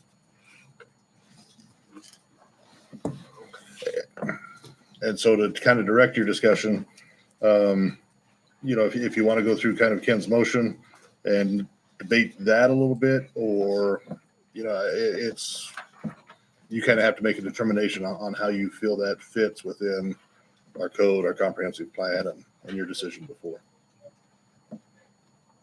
I know it's kind of big, but it kind of has to be. Well, we've never had one of these to deal with before, so. Yeah, we had the Reese subdivision years ago, same thing. I think I blocked that out of my mind.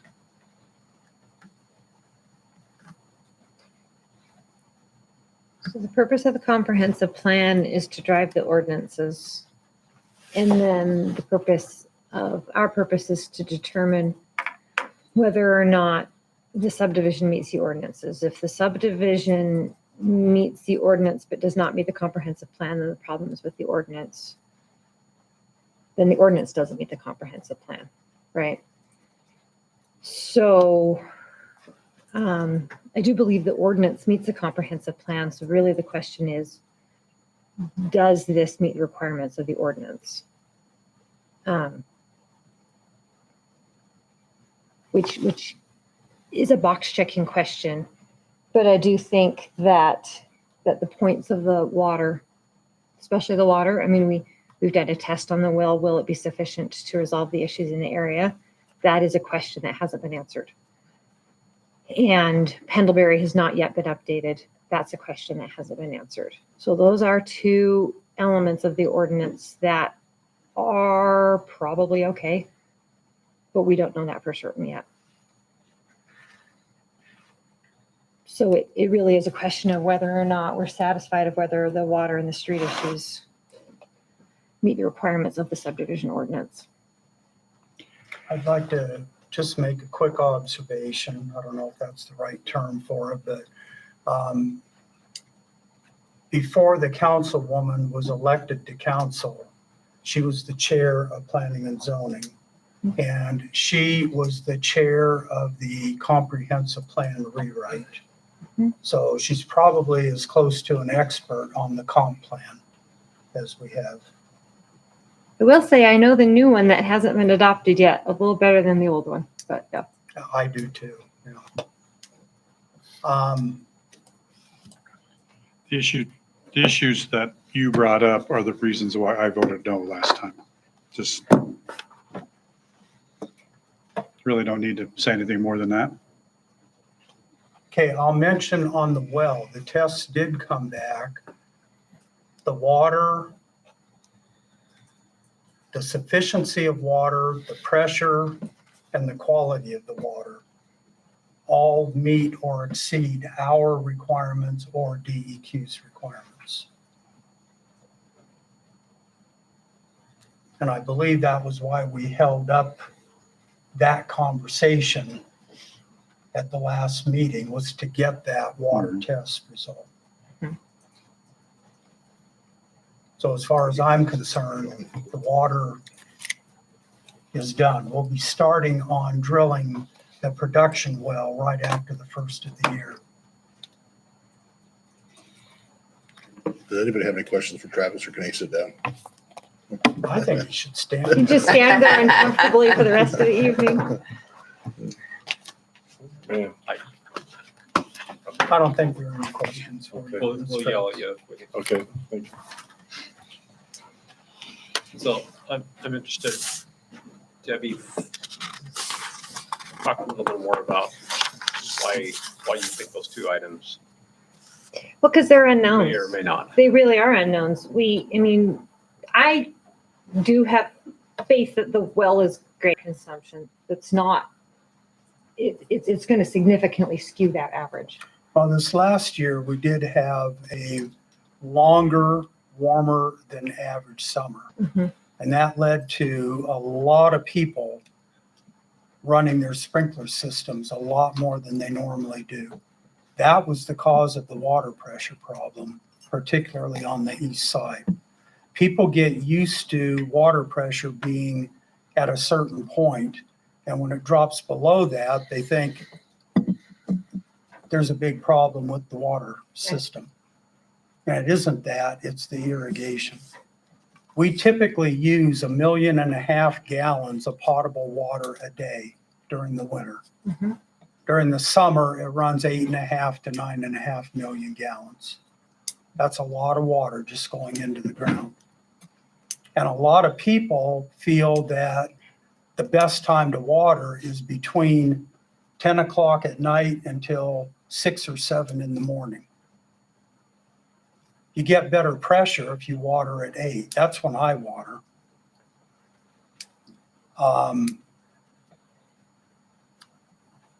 We're most likely going to, I know that the council's already approved the water conservation plan that we came up with, 2 or 3 years ago. Eric was the chairman of that committee. At the very least, I will be recommending that we implement the every other day watering. My address is 145. I water on odd days. My neighbor waters on even days. And force an equalization of the watering. So this is a side thing. A resident came to me about that. She asked instead of, and I think it's a really good idea, instead of odd and even days, to assign days of the week, because then you can set it more easily on your automatic sprinkling system. So odd That's gets fine. Monday, Wednesday, Friday, even gets Tuesday, Thursday, Saturday, and nobody waters on Sunday or whatever. But I think that's a good idea because of the, be able to set it and forget it. But yeah, The concept is the the same. concept's the same. The execution is different. See, and that, even if you're not dealing with sprinkler systems, you're dealing with flood irrigation like we have a lot of on the northeast side, because that's the area where Little Butte, Grove City, and a lot of those, they have ditches in the older parts of town, and they still, but Southwest even on parts, those, you cannot have more than a certain number of people pulling water off that ditch at one time, period. Unless you crank up the flow enough that we're flowing over the top of the head gates until people start watering. And when we do that, we get fined by the city. So we can't do that. So you have to take care of it. As an engineer looking at pressurized water systems and dealing with pressurized pumping and having to design these types of systems in the past, with the numbers that we received from the new well and what the test well brought out, I have no question in my mind that it'll pretty well solve the problem. Because if you look at where our current wells are, we don't have that many really close to that area. We have some around there, but not really that close. And so that is on the far end, and it doesn't matter whether it's water or compressed air. it does the same. And I have dealt with hundreds of compressed air systems where the guy on the very end has a problem if everybody else is using the air tool. And that's why years ago we went to looping. Everything was a loop. So water can flow either direction in that pipe. And that was part of why we did that. Was now you don't just have a dead end leg that has to go out. And now the guy on the end is at the mercy of everybody upstream of him. Well, that's why, was it Honeybrook 2 that you looped? Honeybrook 2 was looped. Mm-hmm. And that's why in the past we have gone through and pretty well looped all of the city of Blackfoot. Anywhere where we had dead end legs, we tried to connect somewhere else. So we had that loop. So with the water pressure issue, I think we will see once we get that in. From my professional opinion is once that well is in, 99% of our problems will go away. The other small percent are going to be people basically saying, I want to water when I want to water, and I'm going to water how much I want to water. And I don't care what the city thinks, because I've already seen that in the community Blackfoot webpage, and a lot of people saying the city can't tell me when I'm going to water. Yeah, we can. We're the water purveyor, and if we say you don't water on Monday, Wednesday, Friday, you don't water Monday, Wednesday, Friday. That is our system to take care of. We hire a water superintendent at fair expense, and the water superintendent has to have licensure that meets state requirements. That's where Princeton is right now. Princeton has signed off on the project. I suppose the council in its wisdom can say, I don't trust the superintendent, and make another decision. But you do that at some peril. He's got the license, we don't. The other thing I think to myself is, at what point do you make a decision and stick with the decision based on what is in play? What is in play right now is a new well that's tested well, no pun intended. Good water, good flow. We have a licensed individual that says, based on a water model, it should work. We have Pendlebury in play that's slated for next year, right, Graham? And the money's been allocated. And we're working on the right-of-way issues. And mainly just waiting on the state. That's in play.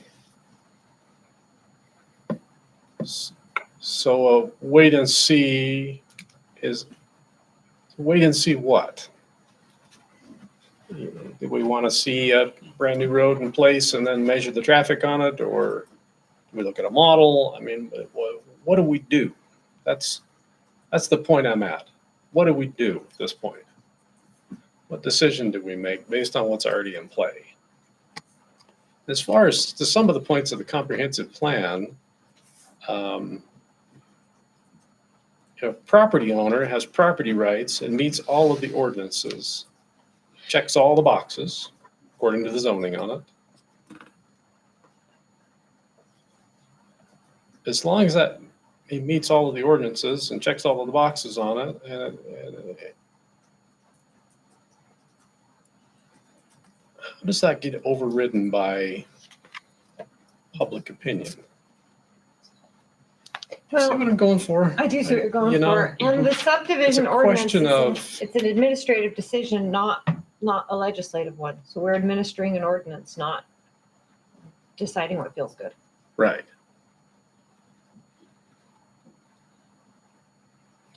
My wondering, when you say what do we do though about the traffic, is it has been, was it 2017 the last year a formal traffic study was done? You know, with my dates. Scott, do you know that? Scott's not paying attention. That's okay. I think it was 2017 last time a formal. The last traffic plan, transportation plan, was done in 2019. In 2019. Okay, so it's got a little age on it. A little age, and a lot has happened since then. That's A true lot statement. has happened. Yeah. Mhm.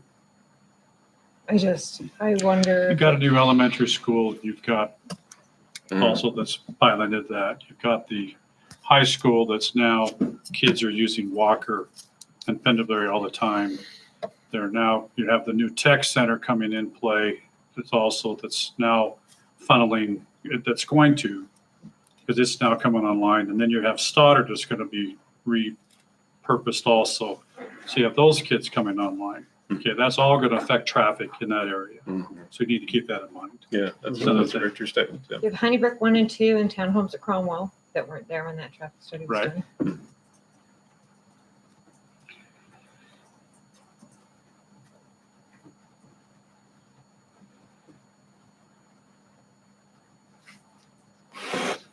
What's the start date for construction on Honeybrook 3? I suspect it'll be 2027 at the earliest. Completion? Started. Completion though. Completion will be probably 2028 at the earliest. I can see some wisdom to updating a traffic study based on what's been developed since 2019. If that helps bring the comfort level and some more current data, 6 years old. The water thing to me is not an issue. I mean, we have the test on it. We have experts who have signed off on it. I think the water thing's The going to water fix for itself. me is less of an issue than the traffic. Yeah. For the reasons you just said. His item number 3, emergency response. Unless we put in an underpass or an overpass, that'll never change. We already know we've never lost a life due to that. Because of the number of crossings we do have, they can go, yes. We've looked at putting in an app. We've looked at all sorts of things. And the cost of them, the cost to benefit just wasn't there. And yeah, it would be great if we had an underpass. We don't have the room. And if you do an overpass, downtown is dead. It's plain and simple. Underpass would just flood. Yeah. And so I don't even see, I mean, yes, we could have a fire department there or a branch there on that side. Is it really going to affect anything? And in the 20 years I've been on council, I've looked back in the records, and the first time this thing was mentioned was back in like 30s or 40s, or even sooner, that people started, oh, we need an overpass or an underpass. Way back then. And yet we still never had a death due to this issue on that side of the track. It would be nice to have something closer. But I don't see number 3 is even an issue. Traffic is, because that is, and trying to widen roads and direct traffic other ways, that's a major cost. Any way we slice it, that is huge.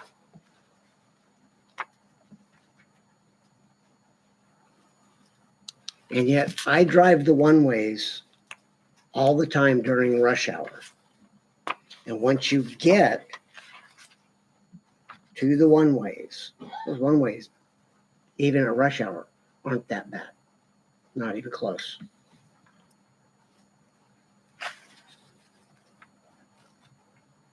Even Pendlebury at rush hour,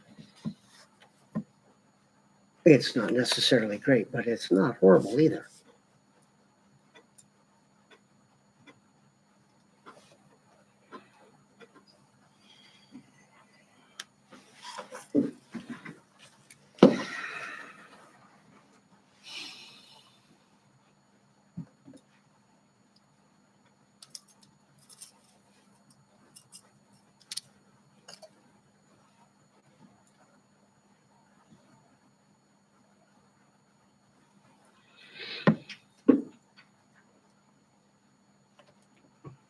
So what's the next step? Well, I mean, you would have essentially three options. One is to approve the decision you had made before and stand by it. Second is if you feel like there needs to be a remand for additional information, you would have the right to send it back to P&Z for that. Or you can amend your findings if you feel like there's something that needs to be approved by a department head in addition to what they've already done. Or you can reverse it entirely and give reasons as to why. That's too many choices. Yeah. 4 choices. Wow. Approve unconditionally, remand for further proceedings, approve with additional conditions, deny entirely.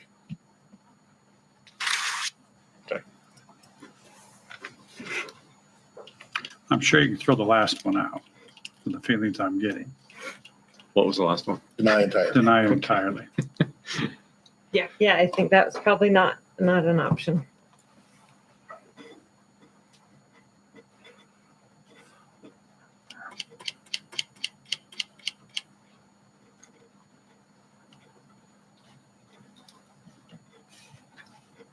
So planning and zoning is working on a new comprehensive plan now, aren't they? So comprehensive plan committee completed it. Before you took office. Nope, after I took office. Oh, that's right. Several It months was later. a year ago. It was a year ago, in December. We handed it to planning and zoning, and they've been chewing on it for a while. So Travis and Enter I Travis. have made our comments, and it should have been sent back to P&Z now. Yeah, it is in P&Z. It's scheduled for our next work meeting, scheduled for this month. We did get through half of it last work meeting, and we plan to get through it. We will have to get through it with other business that it's holding up without having an approved draft be sent forward to City Council for adoption. But it's about halfway through with the P&Z committee right now. And it helps. Jim Schnitgen was on the comprehensive plan committee, and he's now on planning and zoning. So Yes, he's been very valuable. He's kept us on task. He's explained why things are written certain ways and understands what a comprehensive plan is, that it is long range, it is a growth plan. It's not a zoning map or binding list of projects or anything like that. It is a general plan. And it's not like zoning that we have to be assessed and administrate and enforce. So a lot of the claims toward the comprehensive plan, the plan is written on purpose open-endedly. So it isn't staking us down to certain things. It's meant to be a living, breathing document that could be changed if necessary. And it's designed to drive ordinance. It's designed to drive ordinance with its policies and goals that are listed. That's what I'm here for. Once we adopt it, then I have all sorts of plans that I have to kick into gear.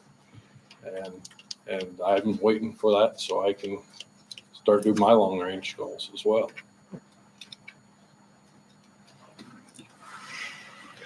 So as we look at all of the points on here,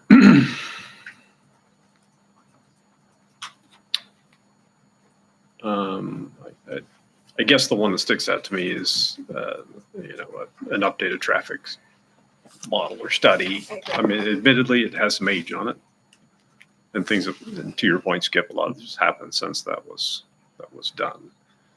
I mean, we're not like right up against the gun. Got to have something done here, tomorrow, so you can go break ground. So we got probably a little bit of time to invest some effort there and get everybody comfortable with it and see what the numbers say. I mean, Can we do an accurate traffic study now where Pendlebury isn't complete? Like, would the traffic study account for the plan for Pendlebury? I don't think it'll change the traffic flow Wouldn't change the or traffic. the number. just driving on new asphalt. So you'd model it with the improvements of Pendlebury? Yeah. And the modeling that we did was already taking into account all these additional divisions of, that we've added over in that part of town. So you have already modeled it? Yeah, we've already taken that traffic study or model, whatever it was, and we incorporated those numbers into. Yeah, you took the ITD study and added the projected, added dwellings to. Well, it was a Keller engineering traffic plan that was done in 19.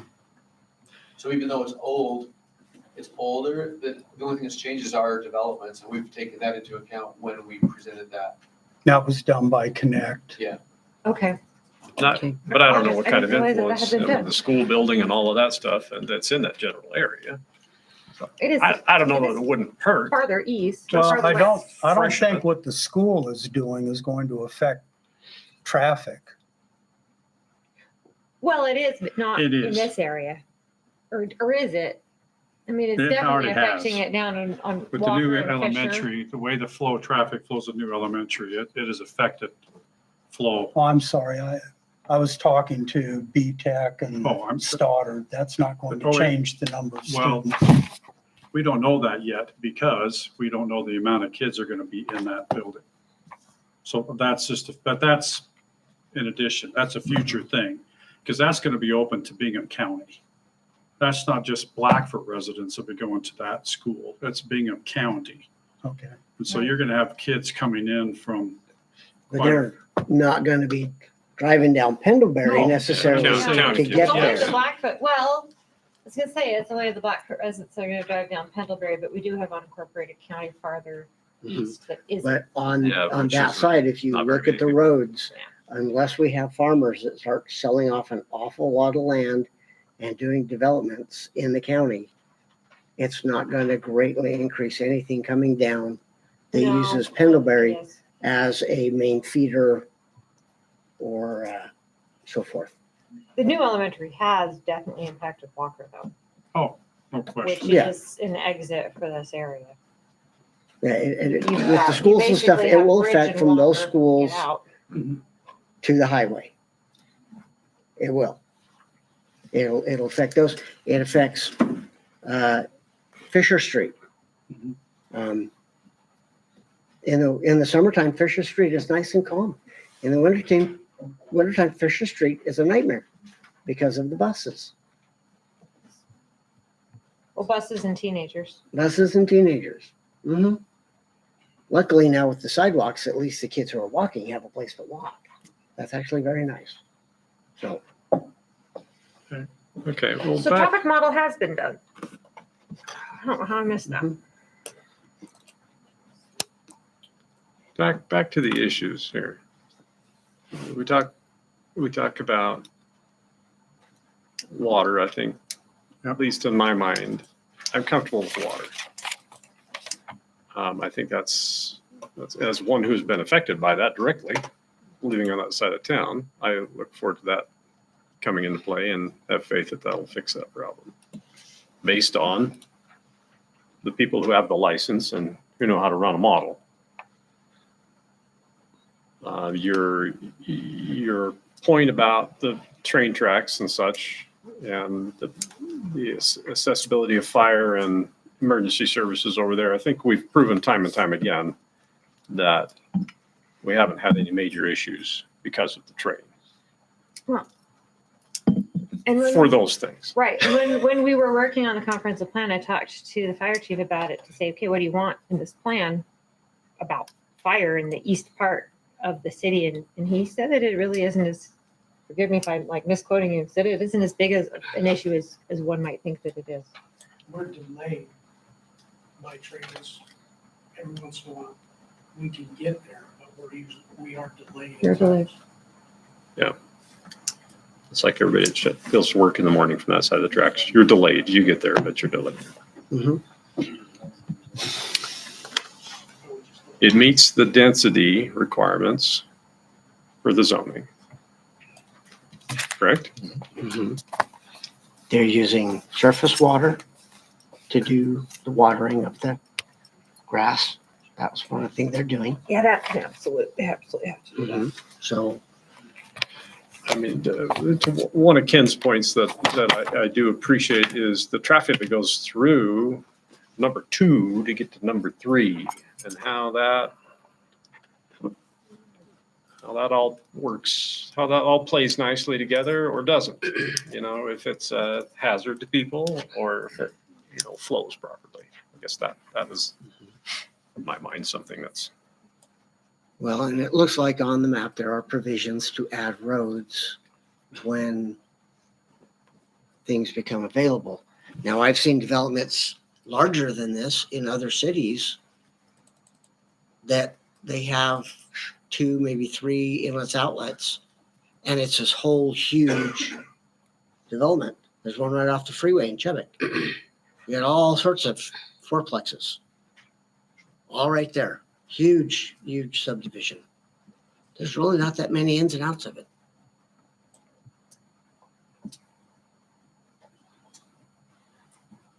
You know what I'm talking about. Yeah.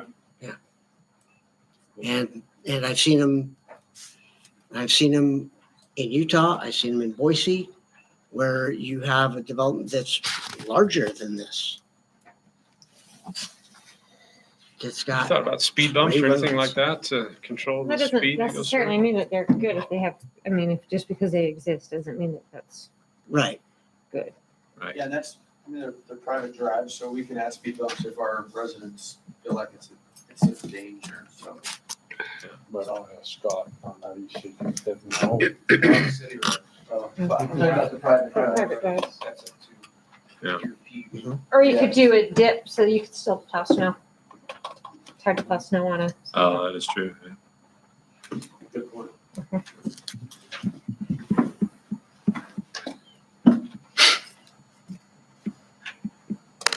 All right, so where are we at?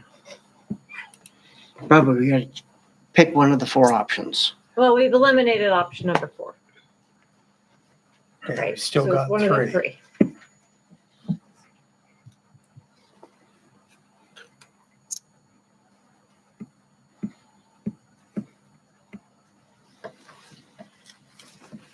I'll go ahead and be the bad guy.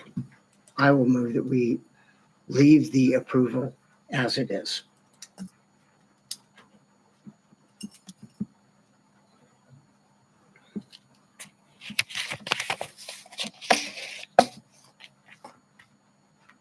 Is there a second?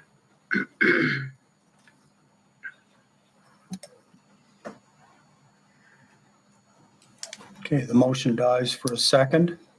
Is there Is there an alternative? There's alternatives. There's 2.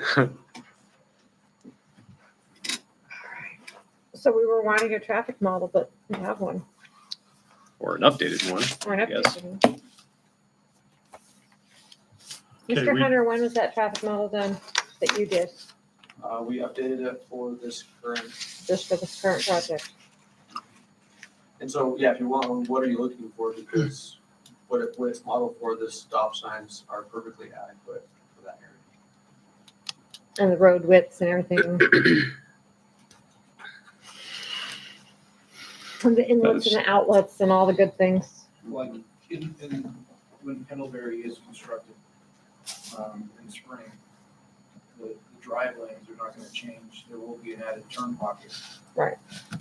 But there's still gonna be 1 lane in each direction with curb cut outside. But turn pockets, Turn pockets are nice. which is gonna alleviate some of the traffic flow. Because you won't have to wait for somebody to actually turn, because they'll be in the turn pocket. Left and right or just left? Left. Yep, that's, to your point, that's a good point. What does the new model get us? Right. Well, and if he did it for this project, nothing has changed since he did it.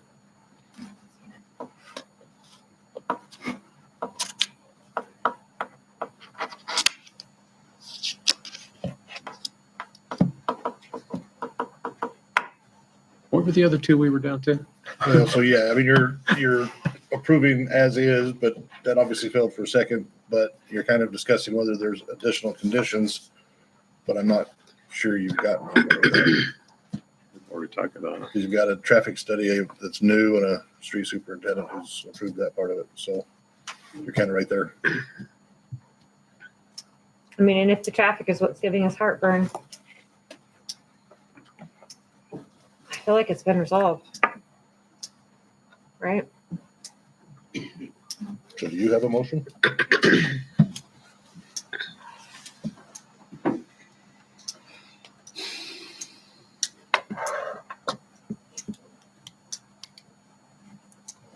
For Bart? I'm stuck. Not sure what I'm stuck on. We're stuck because it meets the ordinance, but it doesn't feel good. You can't rule on that. I know, and we can't. And so, Whatever's so ruled based has on to be that, found in fact. oh, I know that. So based on that, I'll go ahead and second Chris's motion. Well, so renew your motion. I move that we leave the approval as already approved. I'll second that to get a vote. I thought I already seconded it. I don't care. She was doing it. She had it. Whatever. I'll throw it in. If you want to, I don't care.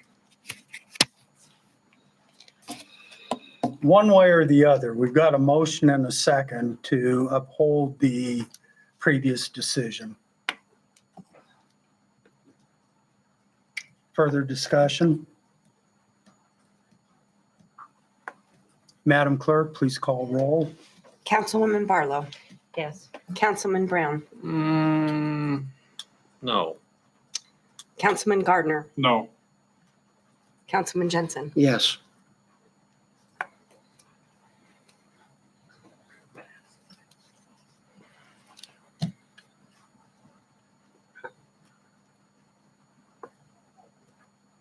I vote yes.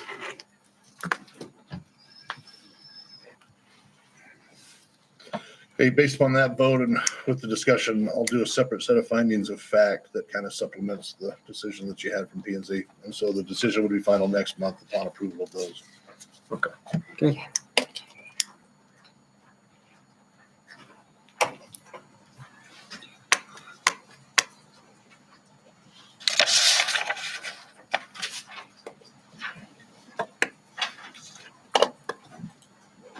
Next item on the agenda.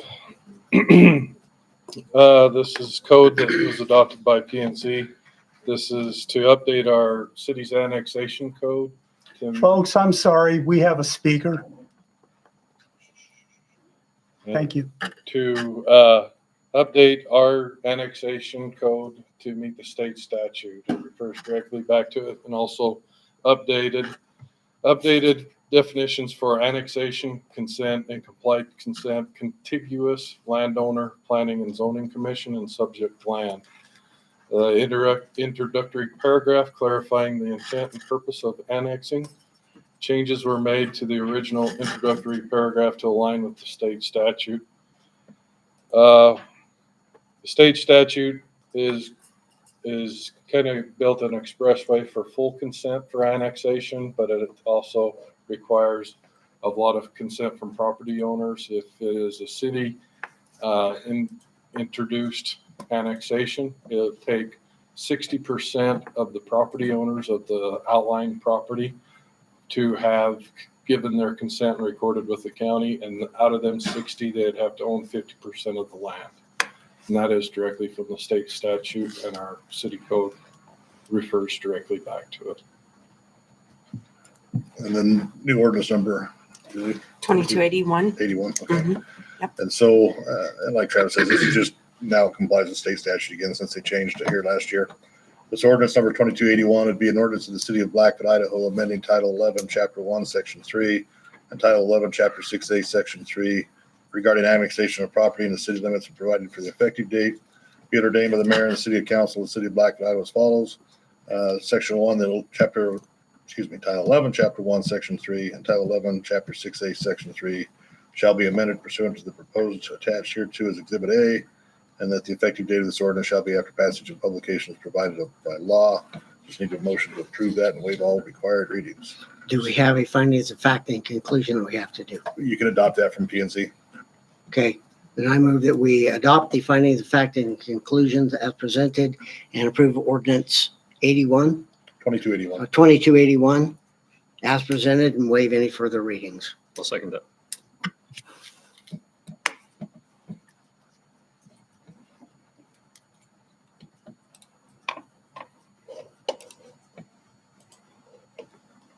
We have a motion and a second to approve ordinance 2281 and adopt findings of fact and conclusions and waive all required readings. Madam Clerk? Councilwoman Barlow, Yes. Councilman Brown. Yes. Councilman Gardner. Yes. Councilman Jensen. Yes.